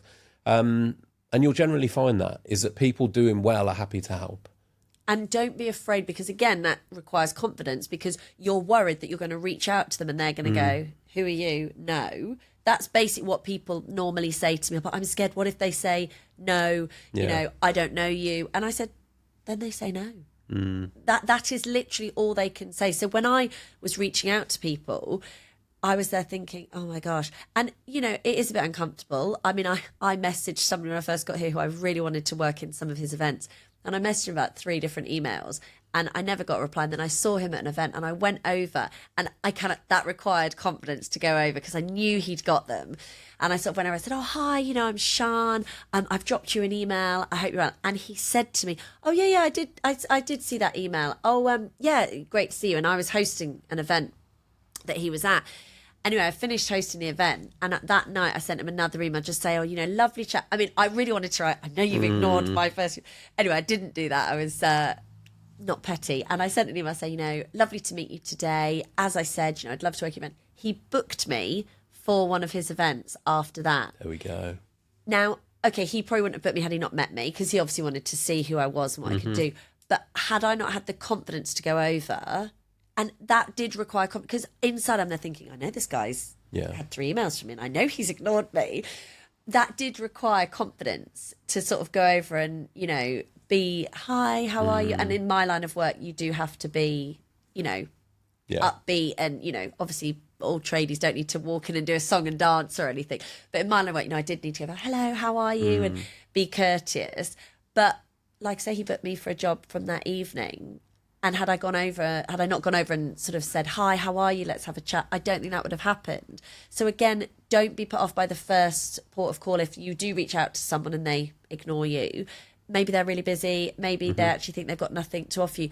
But, try again. Or if you see them at an event, or, someone maybe wants to pick your brains and they see you at an event. Absolutely. Go over, go and ask you. 100%. I mean, I've actually seen this scenario play out a few times, Sian, when I was business coaching.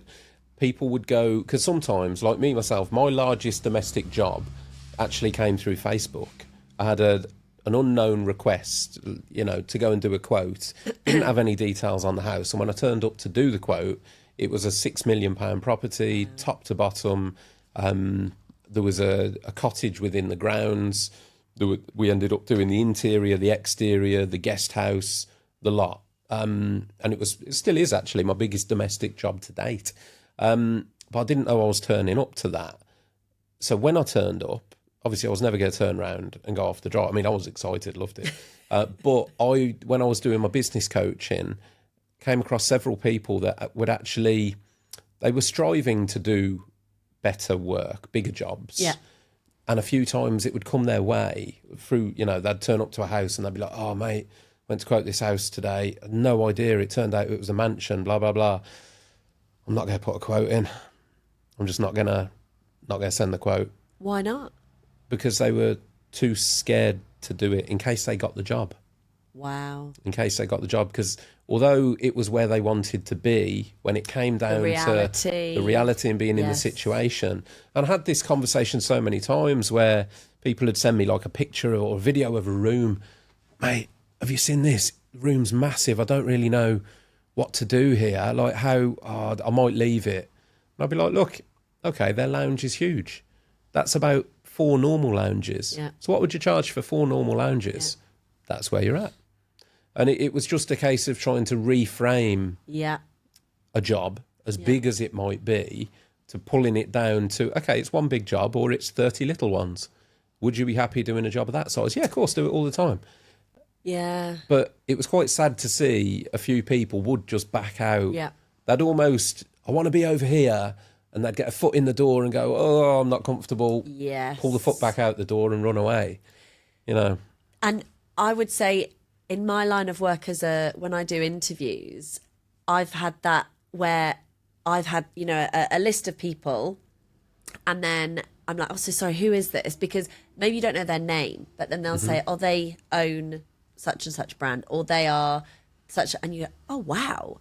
And suddenly I'm there thinking, oh gosh, this person's high profile, but they are all people. And this is what I've come to learn. So, the people that you're saying, they go to this person's house, they are just people. Yeah. And, whether they're rich or poor or, successful or known on social media, obviously so much of what I do, I'm sitting down and I interview people. And something I've learned for myself, I've thought, oh my God, I'm interviewing so-and-so. And I do a lot of, over the summer, I do a lot of like music festivals. So you're interviewing, bands and, the songs that you listen to all the time. You think, oh my gosh. And then you speak to them and they are just normal people. Yeah. And so again, like what you're saying with the jobs, I've had to, like, I sort of say, I never get super excited. Like this summer I was interviewing Gloria Gaynor and obviously she is very iconic, and I was just really natural with her, and her team reached out to me afterwards and spoke to me about that because, people often like, oh my God, and they fanfare her. Yeah. And she deserves it. She's brilliant. But actually we did this really relaxed interview and they loved it. And again, like what you're saying with anyone listening who is maybe thinking about going for those jobs that are those big jobs and, oh, do I step in there? They are just people and it's more money on the table. That's basically what they're scared of, is that, oh my gosh, there's going to be a bit more than if I do this job. But again, going back to the beginning, do you want to be there? If that is, like you say, if you're stepping your foot in, because that is where I want to be, don't be afraid because you think, oh, there's a bit more money on the table, or those people are more successful. I hate that frame of mind. But that is always where I get really sad when people, like you say, they will put their own limit on themselves People will do Absolutely. that for you. Don't be the person doing it. I completely agree. You have to have that confidence to go out. And I've definitely learned that, I've literally gone to interview someone and someone's gone, okay, so you're interviewing such a band. They hate interviews. We need 10 minutes. Off you go. So you're sort of stood there knowing that the people that are about to come in don't want to do this. Yeah. So it's finding out what do they want to talk about. So straight away on the off-camera stuff, it'll be chatting about, what have they done in the summer? And I'm trying to find something that then they're going to want to talk about, which will then lead into it. And it's similar, in what you do, that if you're wanting to step into a different avenue, you just have to find common ground with people to be able to communicate to then... Yeah, okay, they want to rebook me. Absolutely. To be honest, Sian, I found such a simple thing. Looking somebody in the eye is such a huge thing for me. It's so powerful. Dealing with customers and clients, same thing. If you go to quote a job and it's a huge mansion, to look them in the eye and treat them like a normal person on your level, because I'm a big believer that nobody's above anybody. Absolutely, I totally as far agree. as celebrities, royalty, whatever, we're all just humans. Yep. And that it's not to belittle them or their achievements, but it's just I always deal with everyone on the same level. And I'm the same with my clients and my customers. And I have found that I guess that's a confidence thing, to make eye contact. So many people struggle to just make eye contact. Again, it's such a small thing, I think, that can illustrate confidence to a customer, a client, whoever it might be, whether it's a job interview you go into. It's personally, I believe that's a small thing that you can do and work on. I talk about the 3 key skills that require no skill whenever I talk about confidence in schools. And the 3 key skills are look someone in the eye, shake hands, because again, there's this whole, it's a female, do I shake hands? Why would you not? If you don't know them, shake hands and smile. And they are the 3 things that require no skill that will automatically tell that person that you're self-confident, you're assured, so when people will talk about going to a job interview, do I shake their hand if it's a female? Well, yeah, if you're going down a row and there's like 2 men and 1 woman, if you don't shake the woman's hand, I'm telling you now that woman will be offended as a female. And then, like you say, looking someone in the eye straight away and smiling. And, I say this especially to men, it's a tricky world being a man at the moment, I think. And, that's smiling. But if you're in someone's house and you're talking to them about something, you can smile and explain things. And Absolutely. That tells them that you're self-confident. You're looking them in the eye, you've shook my hand, you've given me my quote, you've explained it as it is. Me personally, if somebody treats me that way, I automatically think they're confident. Yeah. And if it was a tradesperson coming to my house to quote for work and they did those 3 things, straight away, that's your first impression nailed. Then you can deliver on the technical side of it. But it'd be interesting actually to see just how many people listening, because I think a lot of us in the trades, we think, we don't have to do the formal stuff like job interviews. Every fucking customer that you quote is a job interview. That is a job interview. That is your potential boss looking to either employ you or not. I know we're all self-employed and we get hung up on my own boss, I can do what I want. No, we all have clients. I have clients. So I don't have a boss. I have lots of bosses through the year. Every one of those quotes I go to do is a job interview. That's how I see it. And obviously your profession is very similar to mine, that we're freelancers. So it's all word of mouth. So this, again, comes back to, if you're difficult or you're rude or you're late, they're key things that actually people will talk about. I had so-and-so around to paint. They were late again. They made a mess again. That's the sort of things that actually you might do a great job, but the other stuff around it is important. You've got to look at your client. What do they want out of the job? Yes, they want their room painted, for example, but they also want someone who's, going to be kind and courteous and all of those other things. And it's the same in what I do. I always see it as a great honour that somebody is prepared to let you into their home to work. On the domestic market, when it comes to the construction industry, it's somebody's home. And to me, respecting somebody's home and boundaries is, again, it's huge. So when you actually do start the job, things like making sure everything is adequately protected, just taking that extra half an hour to make sure everything's protected goes a long way. My grandfather, because I'm third generation, used to always say to me, essentially, day one, everything is, dot the I's, cross the T's. Day one, you go in and you act and are impeccable. Yeah. The protection is impeccable. Because after day one, once you've set that first and initial impression, the customer will trust you and leave you to it. Yeah, so true. Whereas if you go in and you set doubt on day one, you're going to have a hell of a ride for the job, because they're going to be over your shoulder and checking everything. I've seen those videos, where you literally have the customer, watching you. But unless you have a really tricky customer. I mean, they do exist. They do. Sometimes, Sian, there's nothing you can do. They do. They will do that. They do. And I can see that. But, also it's that, are they, looking at you because they're a bit anxious about how you've turned up on the first day, and you are only as good as your last job. We always used to get told that when, we're freelancers. So, if somebody's saying, "Oh, I need a presenter," do you know someone? Your name's got to be in that mix to get your next job. So, the same thing that for all freelancers out there, are they reliable? Are they good? Do they turn up on time? Is the job good? Actually, so often it will be those other questions before, did they do a good job? They want to know all those other parts of it as well. And I think as a female, like you say, when someone's coming in your house, you definitely want to have that sense of, I trust them. They've looked me in the eye. They've explained exactly what's happening. I think that's a really key part of it as well, because as females, we want to make sure that in that environment, our home, our safe space, 100%. We feel 100% sure and happy about that. And, someone not looking you in the eye or being uncomfortable or down, all those sort of body language tips that we know about are not going to set the scene. And then it's alarming, isn't it? It is alarming. Yeah. And then from day one, you're concerned. Yeah. I guess we've talked a lot about how important and the good things that confidence brings. If I was a tradesperson watching this now and I'm thinking, right, okay, I now understand the importance of confidence, but I've got none. What's step one? What do I do?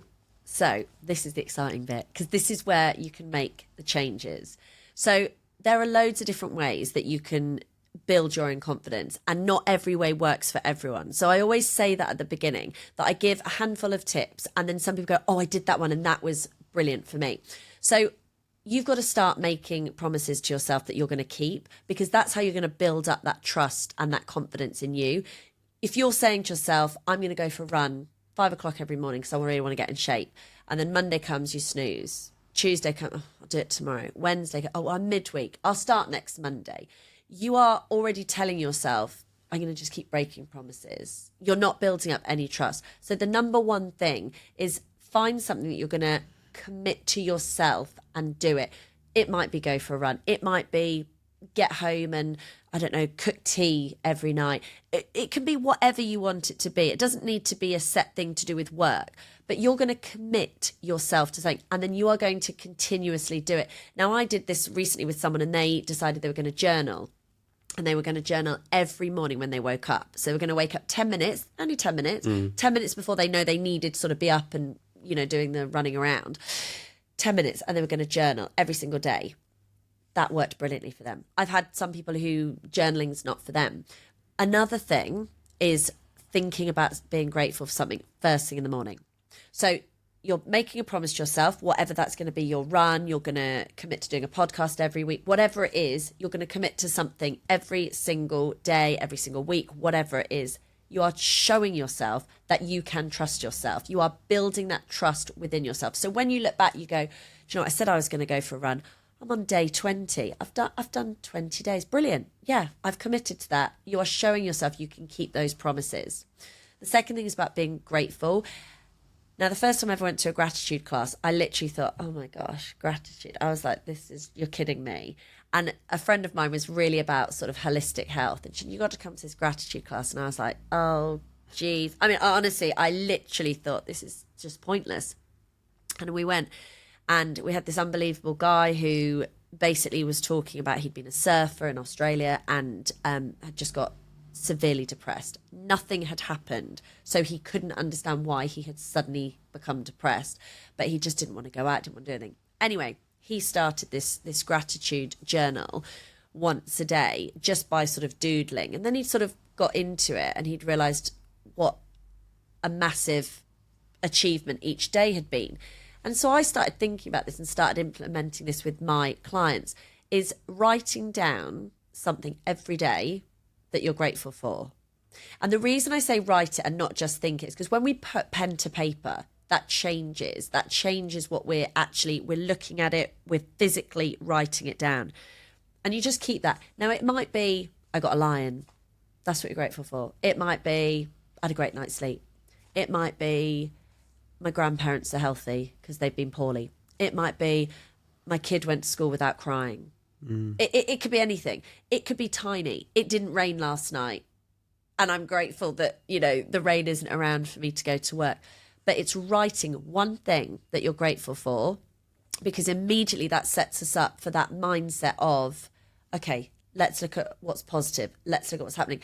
If you don't have that positive mindset, which all of us have days where we do not feel positive. Absolutely. That is normal. So, let's not pretend that everyone should wake up and be buzzing, because that doesn't happen at all. But it's getting into, right, as soon as I wake up, I can think of something I'm grateful for. I'm going to get up, do my day. I'm going to write down maybe at lunchtime, something I'm grateful for, put it away, think about that. And then you look at that every now and again when you're having those days where you feel, God, I can't do anything right. Those days where everything's gone wrong. The client's difficult. You're late. The weather's been terrible. You got stuck in a traffic jam. All of those. It is pausing, looking back at all the things you're grateful for, also keeping those promises to yourself, whatever that's been. Look back and think, I kept that promise. That's great. Because that will enable you to then, when you want to go for that bigger step, right, I'm now going to take that bigger step. I'm going to approach that other client that I've been a bit nervous for. I'm going to do it. You are teaching yourself, I'm trustworthy. I can stick to my promises. I did that. And stepping out of your comfort zone, write it down. If you go for a job and you're thinking, I'm not sure about going for that job, because they're a bit too big and their lounge is a bit too big. You do it, write it down that you've done it. Even if you don't get it, doesn't matter. Write it down. You went for that. You did that. Put it in your phone, in your notes, if you don't like doing pen to paper. But you need to build small steps every day. Because as I said you said, what's confidence? And the first thing I said is confidence is built. Mm-hmm. Because people go, I want that confidence. They're going to take it off a shelf and put. I want to wear that. I want to have that confidence. You're only going to get that from building. And the most successful people are the people who've failed the most. Mm-hmm.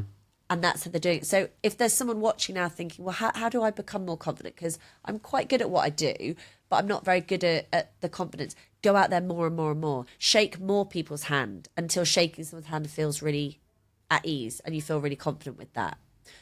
Make promises to yourself that you stick to. So that's really, really key. You have to teach yourself that you're trustworthy. I can do what I say I'm going to do.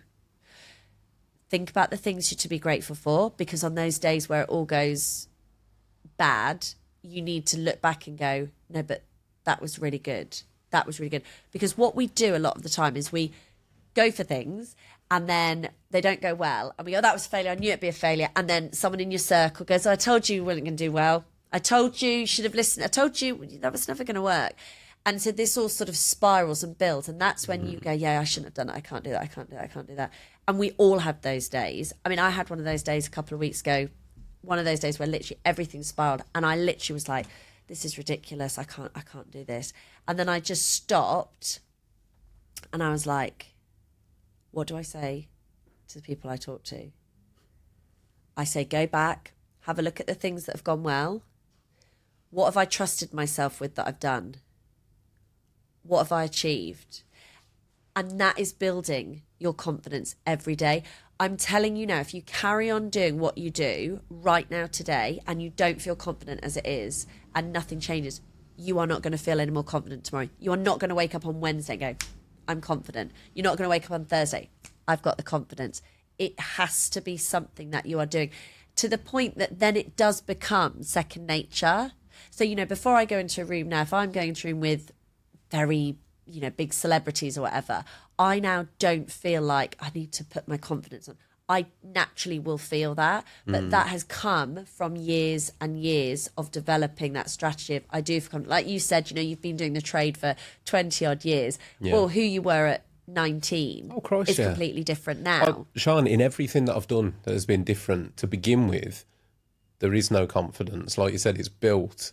And like the podcast, for example, the first 10 episodes, imposter syndrome through the roof. And I remember the exact moment. I had a chap, James, from Royal Spa Decorating, first ever podcast guest. When I put out the idea of doing it on social media, great response from it. And a chap called James Reeve, who was my first guest, messaged me. He was like, mate, I've got a story. If you want somebody on the podcast, I'll come and sit down. Great. And it was this whole rush. I had this rush to get the first little office studio thing ready. And it was like making sure everything was right, testing everything, blah, blah, blah. And I was waiting for him to come in. And it was half an hour. He was half an hour. And he texted me, mate, I'm half an hour away. I'll be there soon. And like a ton of bricks landed on me. It was just this moment of like, oh, shit. Yeah. I'm actually doing this. What am I doing? I've never done this before. I can't do this. Who am I to be sat here hosting a podcast? Who am I to be trusted with somebody else's story? I'm just a painter. What the fuck am I doing here? And my mind just went at 1,000,000 miles an hour. I mean, I remember literally having to go to the bathroom, splash water on my face to just try and snap myself out of this spiral. And then he turned up, and I remember my nerves were through the roof. I was sat there the whole time. I was talking to him and I was thinking, is this right? Is that right? Is this going wrong? I was trying to keep track of the conversation, trying to monitor everything, flapping like anything. And at the end of it, I was like, oh my God, I was so terrified. And he was like, I didn't notice at all. And I watched it back and I was like, actually, you can't really notice, but I know what was going on in here. And I know that'll be the same with people when they go to do, whether it's a bigger quote or they're taking staff. First time you ever take staff on as a self-employed person, and you have somebody and you're like, oh, hold on, you're going to work for me? Yeah. And then you have to interview them and you go, well, I don't know what to ask. I've never employed people before. And I've gone through my life having imposter syndrome time after time after time again. And trust me, because people will say, oh, you seem so confident. No, when I do something new, not at all. But I know, I guess I've done the process enough to know what comes. Yeah. I know that by doing the thing creates the skill in the thing, and therefore the confidence will come in the thing. Yeah. First time I ever did public speaking, I turned up. Thanks again, Steve, for dropping me in that one. Just in case he's listening. Turned up to this event in London, and it was like an auditorium, Sian, and it was, in my mind, I pictured, it was like being in the Colosseum. They'd be listening going, mate, it was fucking tiny, what are you on about? But what I remember was that there were benches that went up. Yeah, yeah. And I was at the bottom. Obviously, there were a few rows of chairs and then benches that went up. And I remember walking in and going, I need to sit right at the front because I can't sit anywhere else and see all these people. Yeah. So I need to pretend they're not there. Yeah. And then I was one of the first speakers who got called up. And oh my God. Like, again, I genuinely sat there looking at the exit and the toilet and just thinking, do I just walk out? Do I just walk out and go home? And that was what was going through my head. Do I just leave? There's nothing they can do if I do leave. I just leave. I could say I felt sick. Yeah. And there's all this running through my mind right up until the moment he went, Russ. You're on. At which point I was like, oh, fucking hell. Right. Got to go. Okay. And same thing, my nerves, I felt like I was a gibbering mess. But afterwards, loads of people come up, oh, mate, you did amazing, blah, blah, blah. And I was sort of like, that was the first time ever. And they were like, you're joking. Because I got asked, where else have you spoken? This and the other. I'm like, where else? This was day one. So the reason I say that is just to illustrate it's perfectly normal. Absolutely. Perfectly normal. Absolutely. If you're doing something new and you're stepping out of that comfort zone, technical difficulties in the studio, we're back. Sian's camera has overheated, so I do apologise. That'll be the end of Sian's close-ups. But yeah, we should be okay. But all I was going to say, picking up on that, is you've just said to anyone who is listening who wants to do something different, like right now, here we are talking, you're really relaxed, you're, listening, we're engaged in what we're talking about. When you think about that first podcast to now, think about that growth you've had. Now, you didn't set out to go, right, this is my growth and this is what I'm going to have. But you did set out to do a podcast that was going to be successful. So this is what I'm talking about, you know, people don't need to have every sort of tiny bit in their puzzle sorted out. But you went, I want to do a podcast. I want to get fabulous people on. I want to talk about men's mental health. I want to, you know, shine a light on the trades. And doing all of those from that first podcast where you said you were nervous and a bit, oh my gosh, to now where you're relaxed, you know what you're doing. Do you know what? Easily 10 episodes. It was easily the first 10. It dissipated, is the best way I can put it. The first 3 to 4, I was nervous from start to finish. And then maybe 4 to 5, I maybe had periods in the conversation where I kind of forgot and just enjoyed the conversation. Yeah. And then towards the end, I got to a point where I would start relaxed and then all of a sudden nerves would creep in. If did I do that bit wrong? Was there a bit of a dead space there? And then I'd start overanalyzing myself. And then I'd start almost beating myself. Like, I thought I was over this, but I'm feeling nervous again now. Yeah. And then eventually the nerves did just sort of wear off. And now I'm pretty chill. Yeah. I'm pretty chill. The camera's all right now as well. We're not cutting to the dead camera. So there we go. We're just back to these two. So there we go. We're all good. That one has never overheated before either. It's normally the one over there. So that's new. Oh dear. But yeah. And one thing I would say as well, because I know before we talked about this, that, you know, a lot of the people watching this will probably be male, is that, again, it's opening up to that. You don't have to be okay and know everything all the time, because again, I know we spoke earlier that sometimes, you know, there is that perception of, you know, well, I'm a guy, I need to make sure that, you know, it looks like I know everything about everything, otherwise, you know, my friends won't respect me, or my wife, or whoever. And it goes back to what we said at the beginning about that ability to be able to go, actually, yeah, I don't know that. Or, you know, you don't have to say that, but it's just being honest with yourself. You know, no one's expecting you to walk around going, yeah, sorry, I don't know how to do that, or I don't know how to that. That's not what we mean. But it's being really honest with yourself about what you can and what you can't do. And that honesty can portray confidence, because perfect example, I've done this many times where I've gone to jobs that are maybe a bit niche or maybe something that I haven't done before, because in the building trade things are changing all the time. Yeah. We deal with different substrates and like in my industry, paint, they adhere differently. And I several times have said to customers, do you know what, I'm not sure, I haven't actually dealt with that before, but I'll get onto the technical department here or here or here. My paint suppliers have got, you know, 24/7 tech support. Yeah. I'll make a call. Or actually, I don't know how to do that, but I know somebody that did. So when I go away today, I'll speak to them and I'll find out what the coup is and we'll go from there. Or I actually can't do that part of the job, but I can recommend somebody that can. I'm more than happy to do that, to defer to other people. Yeah. And I think by doing that actually portrays confidence. Absolutely, 100%. And trust. 100%. I remember when I first started my business and I brought someone in to do some gymnastics choreography because that wasn't my forte. And I remember saying to a sort of rival gym club, we got on really well. And I said, oh yeah, I've brought someone in because, you know, I'm not very good at that part and I've got them in. And she said, oh right, what you just openly telling people that? And I said, oh yeah, it's not my strength. You know, I've got them in, they're brilliant, they're amazing.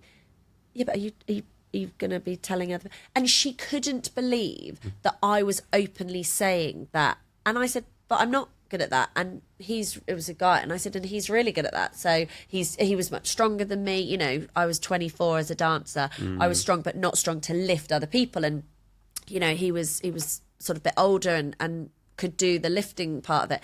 And I said, well, yeah, because that's what he's really good at. And she was flabbergasted that I was admitting that. And I was thinking, what? You know, every single person is not going to be brilliant at everything they do.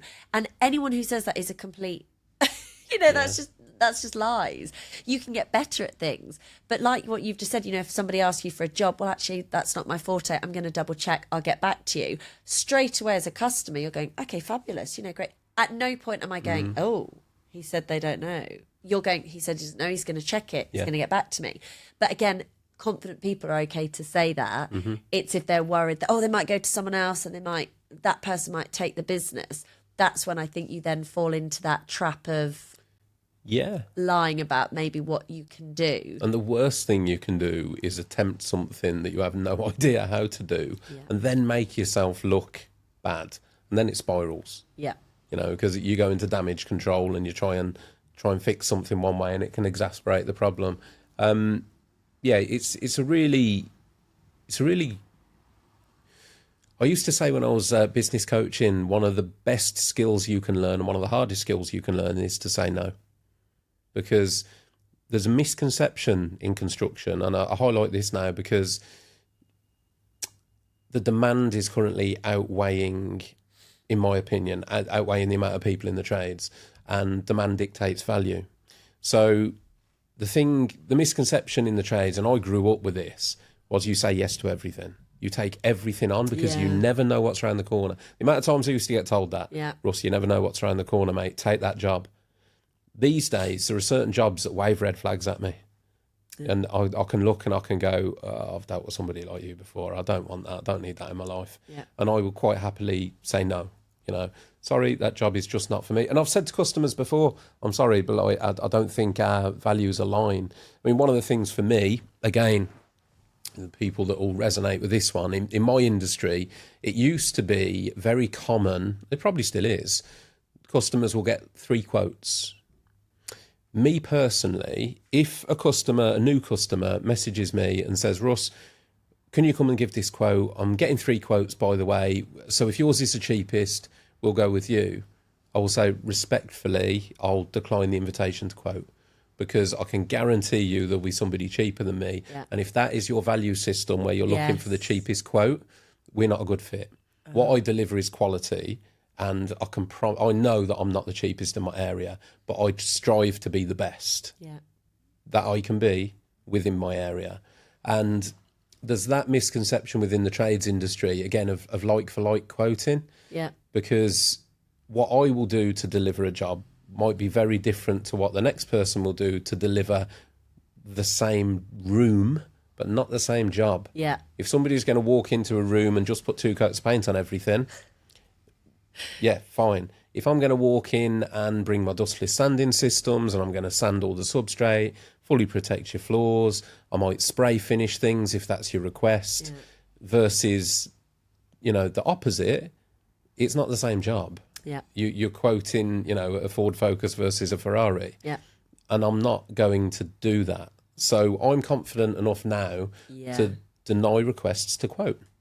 And that's a point that I've got to in my business. But it's also a point that I think everybody should understand what their demographic is. Yeah. Throughout the trades industry. Yeah. If you specialise in, and you don't have to be high end. There are people that will do really, really well on the low end, because you can turn the jobs over quicker. Yeah. You don't have to focus on quality. You can build a bigger team quicker in the lower end because the work is not under such scrupulous attention. There's commercial markets where, again, you can build a business quicker because they're not... I mean, listen, go into any pub, restaurant or hotel. Yeah. I've stayed in 5-star hotels. The first thing any decorator does is look around and go, really? You look at the standard of decorating. But because they're done by teams with bigger, turnovers and all the rest of it. Whereas some of my customers will go around a job after I finish with an inspection light. Yep. So there's different ends of the market, but it is having that confidence to say no to the work that doesn't suit you. Because when you say yes to everything, you then put yourself in a position where actually I'm not comfortable doing that work. And that I've seen people lose money on that, where they will accept jobs that, in essence, the customer is expecting... Say, if it was a 1 to 10, the customer is expecting a finish level 6, but you only deliver 10. Yeah. But you're giving them a price for 6. Yes. And you're delivering 10. Yeah. And then all of a sudden you've gone from somebody that's like, and social media has a little bit to blame here, because everybody judges everybody's finish of work by social media, and social media only shows the highlights. Yeah.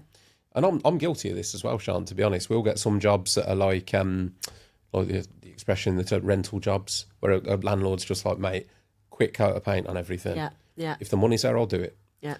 But I'm not going to post it on social media. Yeah. Because I know somebody's zooming in and going, oh, you missed a bit of filler there. Which does happen, believe it or not. But it's doing that. It's knowing that if you quote for a 6, you need to deliver a 6. Yeah. You can't stand by your scruples of, I make every job perfect every time. Yeah. Because if the customer's not paying for that, you're out of pocket, mate. Totally. And that's where that's saying no. Yes. Having the confidence to say no. Absolutely. That's not for me. And you don't have to. I know some decorators, incredible tradespeople that won't lower their standards for anything, and rightly so. I'm a little bit more scrupulous in business. Yeah. So if we have, I will deliver what a customer wants as long as the communication is very clear. Yeah. But some people are not. No, I do a 10-10 job all the time. And it's having that confidence to communicate, because, I speak to people often and they'll say, oh, well, I don't really like sort of talking to that department or whatever it might be, or that client. And I'm like, well, why? And they're, I just feel a bit uncomfortable with it. And you have to get over that. If you're running your own business, you have to be able to communicate with people. That is the biggest breakdown. But people don't like that. So again, if you find that uncomfortable, you're going to have to do it more, because that's the only way it's going to become easier. And going back to that doesn't mean it's easy, but you are going to have to do it more. So if talking to people is something if you like going in and doing the work and doing it brilliantly, that's great. But you're going to have to learn how to communicate with people. That is part of the job. And so I think, one of those, like I spoke to someone very recently, and a lot of her work is sort of liaising with people, and then she has to sort of speak to the next group, and she said, I really don't like doing that. And I said, but that's part of it. I understand what you're saying, and it's not going to be the highlight of your day. But if communicating with those people is necessary, you have to do it, and you're going to have to find a way that works. So again, if there's tradespeople who think, well, I don't really like speaking to, Mr. Smith once I've done that. Okay, but that's part of the job, and you're going to have to do that. And the more you do it, the easier it will become. That is the reality, like with your public speaking, with anything like that, the more you do it. And it's so boring, because people go, I just want a quick fix, I just want to suddenly feel confident or find that easy. And it's like, unfortunately, that's not going to happen. Do you know what, Sian? I can't remember the expression now, but there's a certain philosopher, and there was a comment, because I won't even try and butcher it, but the essence of the conversation was, or the essence of the quote was, that things that come easy don't stay for very long. Yeah. And things that stay long don't come easy. And that's the same, like with confidence. It's not built quickly. Yeah. And if it is, it's fleeting. Yeah. But once you've got it took a long time to get there, but it stays. And also there's confidence in different elements of your life. Oh, God, yeah. Because I said, sometimes I'll speak to some people and they go, well, they'll say to me, I feel really confident, but this one area is stressing me out, like going to the gym or it's public speaking or whatever it might be. So again, some people might be listening to this and think, well, I'm pretty confident. I feel pretty okay. But it might be one area that is the sticking point. But if that one area is, let's say, communicating with your clients, well, that is going to be an issue for you moving forward. Or if it's public speaking and, people are starting to do more talks online or whatever it is, you won't necessarily just be somebody who's like, I'm really unconfident. I don't often meet people like that. I meet people who say, well, actually, I am quite confident in this, but this is an area here that I'm struggling with. Absolutely, all the time. So that's normal. Yeah, really good point to get across. Because I don't when you say that person is confident, actually very often it is in these things. Completely. I see that coming in here because there are certain people that I've sat down with. Funnily enough, actually, very recently, I sat down with somebody who has been on television and was really nervous to come here, which I found bizarre. Because I was like, but you've been on camera loads. He's like, yeah, but not like this. It's all scripted. This is the real me. Yeah. And I have that quite a lot. Again, some people that are quite confident self-filming things on social media, but then they come in here and I understand it, I think, with, how can I put it? People that aren't exposed to media, not cameras and mics and all that, I get it. They come in and they're always nervous. It's not so normal. Normally 5-10 minutes into the convo, they kind of forget that all that bit's there and it's just me and you having a chat. Yeah. But it's the people, and it's that misconception. It's like, well, I see you. You look really confident. Yeah. But they're confident in that thing that they're comfortable doing. Yes. And it's exactly the same as me. If in the P&D world, I'm extremely confident because I've built up such experience. Yeah. There's really not a lot that phases me now. But even within that industry, there were things that used to, I'd be confident in one element, not so confident in another. Yeah. but then you work on that to bring it up. But then coming into podcasting, which for me at my age when I started it was quite, something new, a new skill set to develop. I'm starting at the bottom of the table again. And this is where that comfort zone is so dangerous, because I'd got into that comfort zone of my industry where I could have stayed there. I was dead happy. Confident in my abilities, my skill set, the business, all great. But then to test myself again, I think there's beauty in that knowledge and growth. First time, I guess, that glass ceiling was lifted really was probably when I went back. I never went to uni before. When I did my psychology degree through Open Uni. And I remember thinking to myself at the time, I haven't done anything academic in 20 years. A long time. And now all of a sudden I'm back to textbooks and assignments. And, yeah. I mean, for me at the time, referencing, I was like, what is this? Makes no sense to me. But I enjoyed that. It was the challenge, and like I've got a thirst for knowledge anyway. So anything like that sort of lights a flame for me. But yeah, really good point. It's just my personal illustration of that is that these are all areas of my life where I had no confidence. But I guess because I've built it in other areas, I know the process. Yeah. So it's like, well, of course I'm not going to be confident. I just started this, but I know it will come. And whenever, obviously I'm a confidence coach, so words, whenever I see confidence, it sort of springs out to me. But it is used all the time. When you sort of start looking around, in the social media or in magazines, or when people talk about it, you would actually hear that word a lot. Oh, so-and-so, so confident. Oh, what a confident person. And actually it is, I don't know if it's a good or a bad thing, but it is a way that people will describe certain individuals as, oh, that's such a great thing to have. That's so good. And once you, because my brain always sees it, if it's ever in anything, it sort of jumps out. I just hear it all the time. On the radio the other day, someone was talking, oh, yeah, I said so-and-so, so confident. And actually, it is something that all of us value as a positive aspect until it becomes arrogance. There's a really fine line. But confidence, that making other people feel good, like if I've made a real effort, also being female, because often females are sort of pitted against each other, and I really haven't felt that as I've got older at all. But I will make a real effort if I see one of my friend, like a mum who's a friend, they've had their hair done, I will make, have your hair done, looks great, or oh, I like your new outfit, or whatever it is. Not always on appearance, because I hate that as well. But I think it's really important to say that to someone else, because that will lift their confidence, and people don't understand how, I know it, they always say, a kind word will make someone's day, but that really is true. It really is. And, when I said to someone the other day, I said, have you had your hair done? And she went, you're the first person who's noticed. And I said, it just looks different. I actually couldn't work out what it was. And she'd had sort of extensions, but only sort of here. But she said, no one else has noticed. And she said, oh, I really like it, but I was a bit confident. And she wasn't needing my approval, but me saying that, she was kind of like, oh, thank you.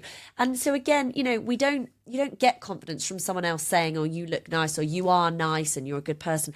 But those kind comments are lovely to hear and nice to have. And again, I know sometimes men will feel, that they don't notice, if someone's had their hair done or whatever, that standard joke that the husband doesn't, see for 3 weeks or whatever. But, I do think that when you're confident in your own appearance and what you look like, you are really happy to then say to someone else, oh, you look great. If someone's going to the gym and they look great from that, or working at home or whatever, or, playing paddle or something, and you think, oh, they look really healthy, strong, whatever it is. Like my daughter the other day, she went, look at my legs. And of course, as a mum of boys and girls, I went, why? Immediately, getting stressed, thinking, oh my God. She went, they are so muscly. And I was just joy filled, having been at dance college where I saw every sort of eating disorder you could imagine, back in that time as well. It was sort of encouraged. And, when she said that, I was like, wow, yes, look how muscly your legs are. It was just joyous to sort of hear that kind of language. And the language that we use on ourselves will really make a difference to your confidence. You know, if you're always internally saying, God, I'm rubbish at that, I'm rubbish at that, you will believe you're rubbish at it. If you're saying, oh, well done, me, you know, you're not going to say it out loud, but in your brain, you're sort of saying, oh, well done, that was good that I did that, that was great. It's a really good point, Sian. You know, being nice to others or inspiring confidence in others does not detract from your own. You know, being nice to somebody else and complimenting somebody else does not take away from you. And it's bizarre how people will hold back on that because, you know, they'll look at somebody and think, God, they're looking in good shape.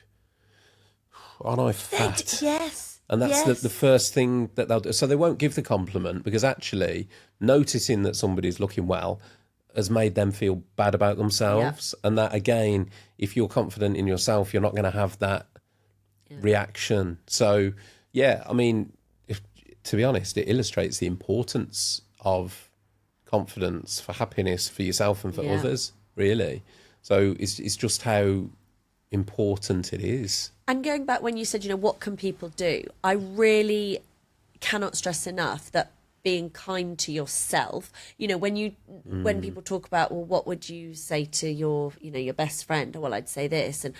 And then you say, well, how would you talk to yourself about that? And it would be really negative and, you know, very internally, oh God, you're so stupid. Maybe voices that you've heard growing up, you know, from teachers or family or whatever it is, or maybe not at all. But immediately that's going to change how you are viewing yourself, which is going to alter your self-confidence. So you've always got to think about how you're talking to yourself. And I did something the other day and I was running late for something. I hate being late. It does make me quite stressed. And I was running around in the house and then I picked something up and then I dropped it. And in my head, I was like, oh God, for God's sake, stupid thing, like to myself. And then I went, oh, sorry, me. And it just sounds so silly, but I was like, oh my God, hang on a minute. No, give myself a break, you know? And again, I know that, you know, that male, like you were saying, that alpha male, sometimes they would never say sorry to themselves because that would be hugely, what? But you have to think about how you are internally voicing what you are saying to yourself, because that will make a difference to how you feel. Yeah. And, you know, I've met so many, like I say, young people especially who, they just say, oh, God, you know, everything I do is rubbish. And, you know, why do you think that? Well, because, you know, I can see that. So you're telling yourself, you know, no one externally is saying that. You internally are saying that to yourself about yourself. Would you say that to your friend? Would you say that to your mum? Would you say that to your sister? It's amazing, isn't it? I had a bit of an epiphany moment. There's a book called The Power of Now. Have you? I haven't read it, but I've heard. Okay. Eckhart Tolle. I didn't read it. I listened to it, which if anyone's listened to it on audio. Two things. One, it was genuinely life-changing for me, which I know is a huge statement, but it just gave me a perspective, which I've clung on to. Yeah. And secondly, if you listen to it on audio, just get over the dinging. There's like gongs in the thing. It's very light. But once you get over that, it's really good. And there was a part early on in that book that really explained that, the inner dialogue to me. And it was, he referenced the saying, being at one with yourself. Now, I've heard that comment so many times and never really ever thought, what does that mean? But he explained it. And it was that inner how he explained it was that negative self-voice, because he suffered severe depression. And he was talking about how he would, you know, say to himself, you're useless, you're worthless, you're this, you're that. But then he said, but if he is telling himself these negative things, then he must also be the person observing the dialogue. Yeah. So not only is the version of him talking to himself, there's also the version of him listening to himself. Yeah. Therefore, there must be two. Yeah. But there can't be two. So the phrase be at one with yourself is to just be one in the moment. You can't talk to yourself if you are one, because you can't talk and listen to yourself. Does that make sense? It does. I feel like I'm overcomplicating things. But it was that kind of moment of like, oh yeah. Yeah. So which one am I? Am I the one listening or am I the one talking? Well, I must be the one listening, because otherwise that external voice, I can't be that. Yeah. Because that is talking to me, essentially. Now I sound schizophrenic, but it's, you know where I'm trying to get at? I do. You can't be the voice and the person receiving the voice. So then it's that you are not your thoughts. Yeah. So those negative thoughts that are pre-programmed, you are not those thoughts. So if you're observing those thoughts, then you can also discount them. Yeah. And wonder. And it was just one of those moments where, you know, every now and again in life, something just stops you. Yes. And I was at work, and I was listening. I was just like, oh, let me replay that. Okay. Well, that's reframed things a bit. So now, like, ever since that moment, I've been personally so much better with the negative. I don't think I do think of myself negatively. I really don't. Because when those voices do come along where it's like, you know, you could have done better there. You're useless, whatever. So, well, who's that saying that to me? You know, you can't be two things at once. And that negative voice that so many of us experience, that like, oh, you idiot. Yeah. Who is the idiot? And that's the thing, who is that talking? Because if it's you, then you can squidge it. Exactly that. You know, if you're saying to me, you're terrible, I'm kind of like, oh, okay. Like, I can't stop you from saying that. I can have a decision how it affects me. But if it's me saying it, then I can stop it, you know? And I always say to people, you are in control. You know, when people say, oh, but, you know, I didn't really have enough support. You know, my family weren't very supportive and it was really difficult. You know, I used to have to travel really far to go to the course or whatever it is. I go, that is all absolutely fine. But you are in control. So if you are choosing, you know, and sometimes doing nothing is a choice. You know, we know that. Sometimes doing nothing is the choice that we're making. That's fine if that's what you want to make. But I can't stand people who make excuses. You know, if you want to make change and you don't want to stay where you are in control. Other people around you can help you, they can advise you, they can support you or not. But at the end of the day, it is you being in control. And in 10 years' time, if you look back and think about your friendship group or your sister who you were worried was going to laugh at you on social media or whatever it is, in 10 years' time, do you still need their approval? Is them laughing or not laughing actually important to you? And, you know, that is, for me, where I get sad is when I speak to people who have maybe, they have wasted that 10 years and they come and they see me, go, I really sort of wish I'd done that. And I go, okay. And I feel genuine sadness because I think you wanted that then. And obviously I didn't know them then, but, you know, they're telling me, well, I looked into it then, but actually I never sort of did anything. And then time goes on. That happens, you know, things, life gets in the way, work, busyness. And then sort of 10 years down the line, they go, I really feel I've missed out. And, you know, that quote of saying, when I get to the end of my life, I want it to be full of wow moments, not, oh, I wish I'd done that. And, you know, you can sort of look back and think, oh, I wish I'd done that. But if you can still do it now, do it now. Gotcha. Take that step now. And don't be afraid, because that, you know, to anyone listening, that is honestly my biggest takeaway when I run empowerment and confident events is you can make those steps right now. So you're going to feel afraid. It's going to be messy. It might be terrible. You might fail, but you can take those steps right now and they will make a difference. But it is on you, and you have to have that confidence to fail and it to be messy and for it to not go well, to go right. So not everybody's going to wake up feeling confident and good to go, and that's amazing. But those steps every single day. And it's funny because obviously, you know, in a tradie podcast, I often have like Lego, and I talk about, you know, when you build Lego and how, you know, when you build confidence, you don't just sort of go, you know, up like this and then it breaks down, and, you know, you're going to build a nice firm foundation, and then I build a bit more Lego, and then you might build a bit more Lego. You know, if you're bricklaying, obviously, I'm talking Good to analogy. Yeah. And so that is what it is like. That is your confidence wall being built up. And it has to be built slowly over time by you making those promises to yourself, committing to things. So, you know, I want people to understand that you're not going to wake up tomorrow and feel super confident and that's it, done for life. It's going to be a work in progress.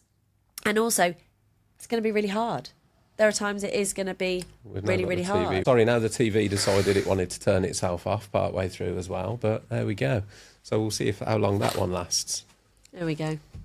And we're back. And we're back. And we're back. Yeah, to be fair, Sian, I think from what you just said, the key to that is to stop wishing and start doing. Yep. Action. Because Yeah, I mean, I kind of like, I mean, look what you were saying about sort of like, I wish I'd done that 10 years ago, and that sadness that 10 years might have passed. Sometimes I feel those periods are necessary. Yep. I've spoken to a lot of incredible people that have been through some horrible, horrible situations, people that have spent time in addiction, in incarceration. But I'm a big believer in the purpose of that. And I think sometimes maybe that person needs 10 years of what they perceive to be missed opportunity to drive them. And that 10 years of inactivity to reflect on once they've started moving, to go, yeah, well, I don't want to go back to that. Because I've done that.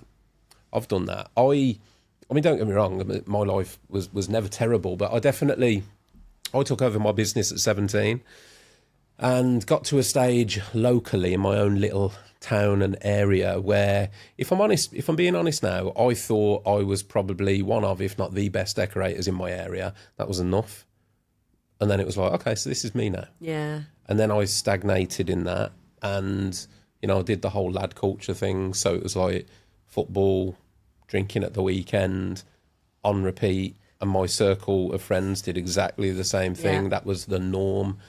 Do I look back now at some of the things that I'm doing and think, if I'd have had this mindset then, I could be so far further ahead? Yes and no. I needed that. Yeah. I needed that to now reflect on and go, yeah, God, like, there's so much more. Yeah. But if I'd constantly been moving, I'm not sure I would have that reflection to know. You need to know the difference. It's like you need to have bad days to appreciate good days. Absolutely. If every day was good, no day would be good. It would all be average. Yeah. If that makes sense. It does. It really does. And I think your mindset is your mindset. So that's something else, is that we will all wake up and have a day where you feel, I feel a bit rubbish today, and a day where you wake up and you're like feeling on top of the world today. And it is making sure that you are in control of that mindset. Other external factors are always going to come in. Like, you're always going to have, like I said earlier, the traffic's bad, or the weather isn't what you need it to be if you're, trying to do a roof or whatever. But your mindset is set by you, and you are in control of that. Now, I know that sounds really scary, because some people think, but that is the reality. Mm-hmm. And, there are days when, like, someone said to me literally 2 days ago, I was at an event, they said, oh God, you're always happy. You're just always happy. And I was like, what? Of course I'm not always happy. Yeah, exactly. I was like, of course I'm not. But do I show on social media the times when I get in and I'm, exhausted, or, I've got a cold today, and I said to you, you're not going to sort of show that's those kind of the danger, isn't it, Sian? It is the danger that we don't see those, so we perceive that nobody else has the down. Yeah. Because all we publicise is the up. And it's a difficult one because, like, I mean, to be honest, this platform does talk a lot about the down. But that's important to raise awareness like this. 1,000,000%. Then I look at, say, my decorating social media, and it is very much the highlights. Yeah. Because it's a portfolio. Yes. That's how I see it. So, yeah, it's a tricky one to navigate, but it's just understanding, I think, that social media is what it is. It's a deep conversation, but it's, for the youngsters coming through now, I think it's morbidly fascinating, the impact it's going to have. Because, like, I'm not going to ask you your age, but I came from a generation where my childhood was no social media. Yeah. It didn't exist. My first mobile phone was when I was about 16. Smartphones, oh Christ, down the line from there. I still remember the first James Bond film where he took a picture of someone on his phone, and we were like, wow, like, look at that. It's futuristic. Oh, it's James Bond. That's never going to exist. And now here we are with, like, full on high powered video cameras on every handset. But I'm so grateful that I had that. Yeah. Whereas the youngsters coming today, they're exposed from, like, day dot now, and the mental impact that's going to have, constantly seeing this highlight reel of lives, and then some of the generated or the fakeness of it. There's people out there there's places in America where they've got, like, film sets where you can rent a pretend private jet and go and take pictures for a couple of hours just to make it look like they'll get 30 different pictures on a private jet and make it look like they fly private jets all the time. Yeah. There's villas, there's a phenomenon, again, in America where people will go to view as if they're going to buy multi-million-pound properties and just walk around getting social media content while they're at the viewing. There's all this kind of madness now that you've got to... And now AI's coming in, where it can just generate these things. It's quite frightening. But I think that's why something like this podcast is so important, because you've got 1 or 2, 3 people talking honestly. And I obviously do a lot of events, and someone said to me recently, they said, I think events will continue to blow up because people want to be with a person or a group of people. Yeah. Even people who maybe don't particularly like big groups, they are starting to go, well, actually, I want to be in a room with human beings again. Yeah. And have those moments where, oh, that was annoying and that was great and that was bad, because they're all the emotions that make us normal and make us human. And I think that there is so much on social media. And you know, you talk about those fake clips, and something that I talk about when I go into schools, I say this, is that I always remember Kim Kardashian saying that when she was trying to get famous, and she openly admitted that she said, I was trying to get famous, and Britney Spears was staying in a hotel near where she was, and she found out that she was staying in this hotel. And so her and her friend went to the hotel, and they just sat in the lobby. The press weren't allowed in. They just sat in the lobby for an hour. And she said, we just sort of sat there, we did nothing, and then off we left. But she said, we did that because then the fuel was, oh my God, is Kim Kardashian going to meet Britney Spears? And she said, I knew that it was fueling that fire of that. Now, the reason I tell that story is because straight away when I heard that, I thought, right, that is how the machine works, is you are just showing something and hoping other people will catch flame and will take something from it. So I always say that to students is what you've seen, you know, you might have seen 2 and 2, someone else is making 5 and you're believing that 5. Whereas actually 2 and 2, you know, is 4. You don't know anything else. You just know Britney Spears was in a hotel room, Kim Kardashian was in a hotel room. That's all you know. Nothing else. Yeah. And so I say that to young people because they resonate with that, because, you know, it's influencers and it's people. Yeah. And they're kind of like, oh, wow. Okay. And I say, you know, and you're right, you know, my social media is very much a highlight reel for my work as well. But sometimes when I show the behind the scenes, like us sort of, you know, zipping into a dress that, you know, someone's given me a dress and it doesn't quite fit. And, you know, they're the sort of things that actually people mess with that. Oh my gosh, I love that, you know, and all of that. And so I'm very aware that you've got to be honest. You know, you can't ever lie on it. Absolutely. But like you said, you're always going to show your sort of best bits. And so it's navigating that with young people. It's letting them know, you know, these are people's best bits. You know, you're not going to have your mum shouting at you, you know, to get your shoes on or whatever on there. And that's okay, you know. And so again, coming back to that confidence in yourself, having that grounding, you know, you're building your Lego blocks. That grounding is coming from you knowing, you know who you are, where you've come from, your family, your friends. That's giving you that sort of basis of your confidence, and then how you're layering it on. Watching all the social media is going to just take all those layers away. Yeah. So you have to be aware of that as well. It's a really good point, Sian. To be honest, I would imagine, talking about growth industries, I would imagine confidence coaching will be one. I know. Because there's less of this. And there's so many youngsters coming through that don't know how to talk to people face to face. It's all, you know, text, email, or video or voice clip. It's just a thought that struck me then, really. I would imagine it will be a big thing. I did, and my nephew, he's 14. His homework is all set on his phone. Yeah. So he's not even pen to paper. And it's interesting because when I talked to him about that, he's like, oh, it's okay. But actually, he quite likes writing. You know, he's quite into English and just enjoys that side of it and humanities. But again, like you say, it's quite different to what we grew up with and what we knew. Yeah. And I think people need to be really aware of that, because it's a complete culture shift and we change. Do. Yeah. I mean, there's a few examples. Like with my kids, I've always done this. So we eat out relatively regularly. It used to be quite a common thing, like because I used to have my kids every 2 weeks, so we'd eat out a lot. Son lives with me now. My daughter comes up, she's not as fussed about eating out. But we used to go to eat out quite a lot, and they would do the normal. I'd be like, right, okay, we're here.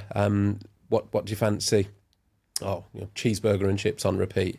And then the waitress would come over, right, so what we having? And the kids be like, so Dad, I'd be like, what are you telling me for? I don't work here. What do you mean? Tell the lady. I don't want to talk. I'm not eating there. And that's how it used to be. And the amount of times I said, what are you telling me for? I don't work here. And just making the kids from a young age communicate with that. I mean, now they'll go in, they're so confident, they'll walk in, they'll order whatever they want, and little things like that. And my son now, he's been my apprentice for 18 months in the business. Same thing, when we started working, he'd be like, what do we need to do here? And I'd be like, I'm not sure, go and ask a customer. Well, can you ask? No. Go and ask the customer, just to start him getting into that, communicating with the customer. And now he's brilliant. Yeah. Like, he'll go in, he'll chat with the customers. It's always the same. Isn't he such a nice young man? Well, I've met him in school. I remember at the thing. Yeah, exactly. So, but he's confident to go and talk to adults now. Although he's a young adult himself, but I've seen some of his friends circle, and they'll like come into our house, and it's like head down. Yeah. Oh, sorry, what? Yeah. you know, and there's just whereas all of his friends' parents love him, because he'll go in, he speaks to them better than he speaks to me, in fairness, but he'll go in, oh yeah, how are you doing, thanks for having me, is there anything I can do, blah blah blah blah blah, and they all think he's this like super polite kid, but he's just got communication skills with adults. But I've drilled that into both kids from an early age, like taking them into social sittings. You go do that. Oh, we got tickets, you go and buy them, just putting them. And I think us as parents, employers with apprentices, need to be very conscious of that the kids now coming through are just different. And it's not their fault. They've grown up in a different generation to us, and the world has changed, and it's not going to go backwards. Yeah. So just being aware of that and encouraging social interaction, I think, is really important. And also, that can be really scary. Like you said, I went into a school last week, I think it was. They were year 9, so sort of about 14. Yeah, my daughter's year 8. So yeah. And I was talking about they were asking me about my job, and I said, what would be something really scary for you? And so many of them said, oh, miss, if you made us come up to the front now and had to do an interview, because we were talking about interviewing. And I said, well, why would that be so? You all know each other. And they were like, oh, but we don't really do that, miss. We don't really sort of stand up in front of each other. And again, I was saying to them how that is a life skill, even if you don't want to be a presenter, which 99.9% of people won't want to do that. I said, just being able to walk into a room. I said, if you're a hairdresser, for example, we just use that as an example, because one of the girls said she wants to be a hairdresser. I said, we have to talk to your clients every day. You're going to have to talk to them, because as we said, with the painting, decorating and trades work, it's everything around. You might be the best hairdresser, but if you sit there and cut in silence and you make that other people feel uncomfortable because you can't talk, they probably won't come back, because it's about the whole experience. And it is a real lost art form that people find communicating like this. They find that really nerve-wracking. And when I was in this particular school and I was getting them to talk one-to-one with me, some of them, they were open after. They said, oh, miss, that was horrible. That was... And they said because they just don't have that same, they don't have maybe the same jobs that were available, before. Yeah, but even from a base level, though, Sian, if you think so my childhood, if I wanted to communicate with my friend, I had to go talk to them. I had to go up and say, mate, knocking the door. What happens when you knock the door? You meet the parents. All right, is so-and-so in? Yeah. And there's a little interaction there. Only small, but they build up. But just that face-to-face, even with friends, whatever it might be that you've got to communicate, you come in to play football. Yep. Now you can text it. I know. You WhatsApp. You see groups of youngsters now, and they're sat together and I know that makes on the phone, and they will actually be texting each other while sat with each other. Like, which I used to sit and be like, oh, it's mental, like this generation are in, but it's not their fault. I know, it's not. It's how they've grown up. So again, I think it's our responsibility, our duty really, to encourage the interaction back in. And like you say, with apprenticeships, there's lots of that within the trade industry. It's really enabling them to be able to have those conversations. Like with your son, you could sort of force him because he's your son. But, saying to apprentices, actually, go and find out that question, or can you ask that, or can you go and check about the times for tomorrow?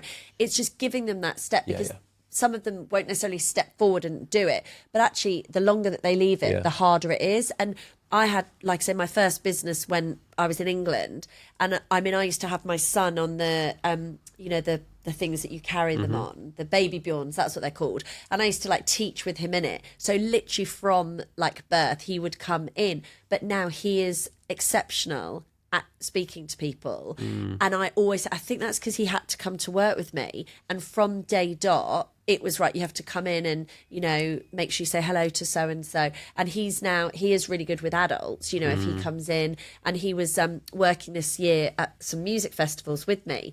And again, I've always said about the three things, the smile, the handshake, look people in the eye. And so, you know, he's there with, you know, some quite big bands. You know, we interviewed like Top Loader and Gloria Gaynor and Matt Goss and, oh gosh, there were so many, I forget now. And all of them, he was like, you know, hi, nice to meet you, shook their hand. And all of them, oh, sorry, what's your name? And that's a real credit to them as well for being interested that, you know, he's clearly not the organizer or whatever, but he's shown as an oddity probably now, in that there's not many people that do that, and that's the thing. And again, let's pull it back to business. Demand dictates value. So if you can stand out from the crowd by doing what I would consider basic communication skills, which you don't need skill for. You know, you don't need a skill to shake someone's hand. This is what I say to the kids. I think that's it, Sian. In reality, if you can be an exceptional communicator, you can excel in so many things, and then you don't necessarily need the physical skills. You can communicate. You can be an exceptional communicator and be a CEO, and that's the only skill you'll need, because you can delegate the skilled jobs to the other people. And I see that in business all the time, even within the trades. I had a comment, I can't remember who I spoke to recently, so I'm sorry, whoever it was, like full credit to you. But I remember talking to somebody that actually said that exceptional tradespeople make terrible business people because they're too picky, whereas an average tradesperson can build a bigger business because they don't mind doing the required work rather than going the extra mile all the time, which from a financial perspective can be detrimental to your earnings because you might not be getting paid for that work. So somebody that's, did that make sense? It does. And again, I think that every single person's got different skill set, you know, whatever that might be. And just reminding yourself that you're not going to be brilliant at every part of your business. And that's what I learned really early on. I was not good at certain parts, and I was delegating, and I was open about that. You know, like I said about this person's coming to do gym. I had someone, I mean, I was terrible with things like data. I could do it, but it took me ages. And I was like, there's got to be someone who can do this in half the time. You know, this is just ridiculous, a waste of my time. Also, the way that I was generating money was going out and coaching. So if I was in the house doing data stuff, well, hang on, I'm missing out on all of that revenue. So come on, let's get someone else in. Let's be really smart about this and pay someone else to do that who will be much better at that than me, which is what I did. And I think, you know, learning those skills, I was really young. And like I said to you, you know, I made loads of mistakes. I look back now at that business and I think, oh my gosh, you know, I was making loads of mistakes. But one thing that I was really passionate about was I was always going to communicate with my staff, even when sometimes the communication was tricky because maybe I'd had a complaint or something. You know, it wasn't always like, oh, you're doing brilliant, you know, whatever it might be. And also, you know, people want to get paid on time. You know, it's one of those things that I remember someone saying, don't pay people late. You'll always be known. And so again, I was like, right, okay, that really stuck with me. I don't want to be known. And even now, you know, I have a business now where, you know, I sometimes get people in. When they send me the invoice, I will always like check what's their terms and conditions. Right, I want to make sure I pay it way before that. Because again, they're just little things that actually people go, yeah, work for her, she's great, she pays you on time, or you know, whatever it might be. Because I think they're the small things that actually make a difference when someone's looking to work with you. I think paying people on time is a massive thing. Yeah, no, so that is a massive thing. It's crucial when it comes to a lot of things. Some fantastic points, to be fair, Sian. Yeah, it just illustrates how important confidence is, but how it can just make life a lot easier by upgrading everything. What I want to ask you is, where can people find you, for one? So if you'd like to tell everyone how they can find you, social media type things and all the rest of it. So I'm on Instagram and LinkedIn. So Sian Brennan-Todd on LinkedIn. and Instagram. I've just joined TikTok recently. So scary place, TikTok. we see, for me, I love it because it's all about visuals. Yeah. You'll do well on that, yeah. You know, I'm sort of posting me walking onto a stage ready to host something, and people seem to like that. But I've also got a website, sianbrennan-todd.com, and I would always say reach out. One of my really exciting parts of what I do actually is that people reach out to me who often I would have no idea would need help with their confidence. And obviously, you know, it's completely confidential and the way that we run sessions, obviously sometimes if they come to group sessions, you know, there's groups of people. But I would say, you know, do reach out if you've got any questions about confidence or taking that next step. Please do reach out. You know, I'd be more than happy to speak to anyone. And I would just encourage you, you know, if you have a dream, whatever, it could be something tiny. People always think, a dream, it needs to be some huge grand gesture. It doesn't need to be that at all. It might be that. But if you do have a dream or something that you're thinking of taking to the next level, then please do not be the person who squashes that. Like we said at the beginning, those boxes that are all around, people will put you in them. Like you said, smash out of that glass ceiling. Don't put yourself in a box. Be the one that is prepared to open that box and step out into that scariness, but then walking forward into what your new path should be. Yeah, absolutely. And people will get used to the new you. They will. That's the thing, because I've experienced that myself, you know, doing different things. The initial response was like, what? You know, but now, if I speak to my friend circle now, and I turn, and family as well, turn around and go, oh yeah, I'm doing this now, I'm starting this. I'm like, oh right, yeah, okay. Makes sense. It's you. Yeah. You know. So it's people do very quickly adjust to the new you. And listen, if they don't, then to put it bluntly, fuck them. Like, don't let anybody else define your future, your worth, and your potential.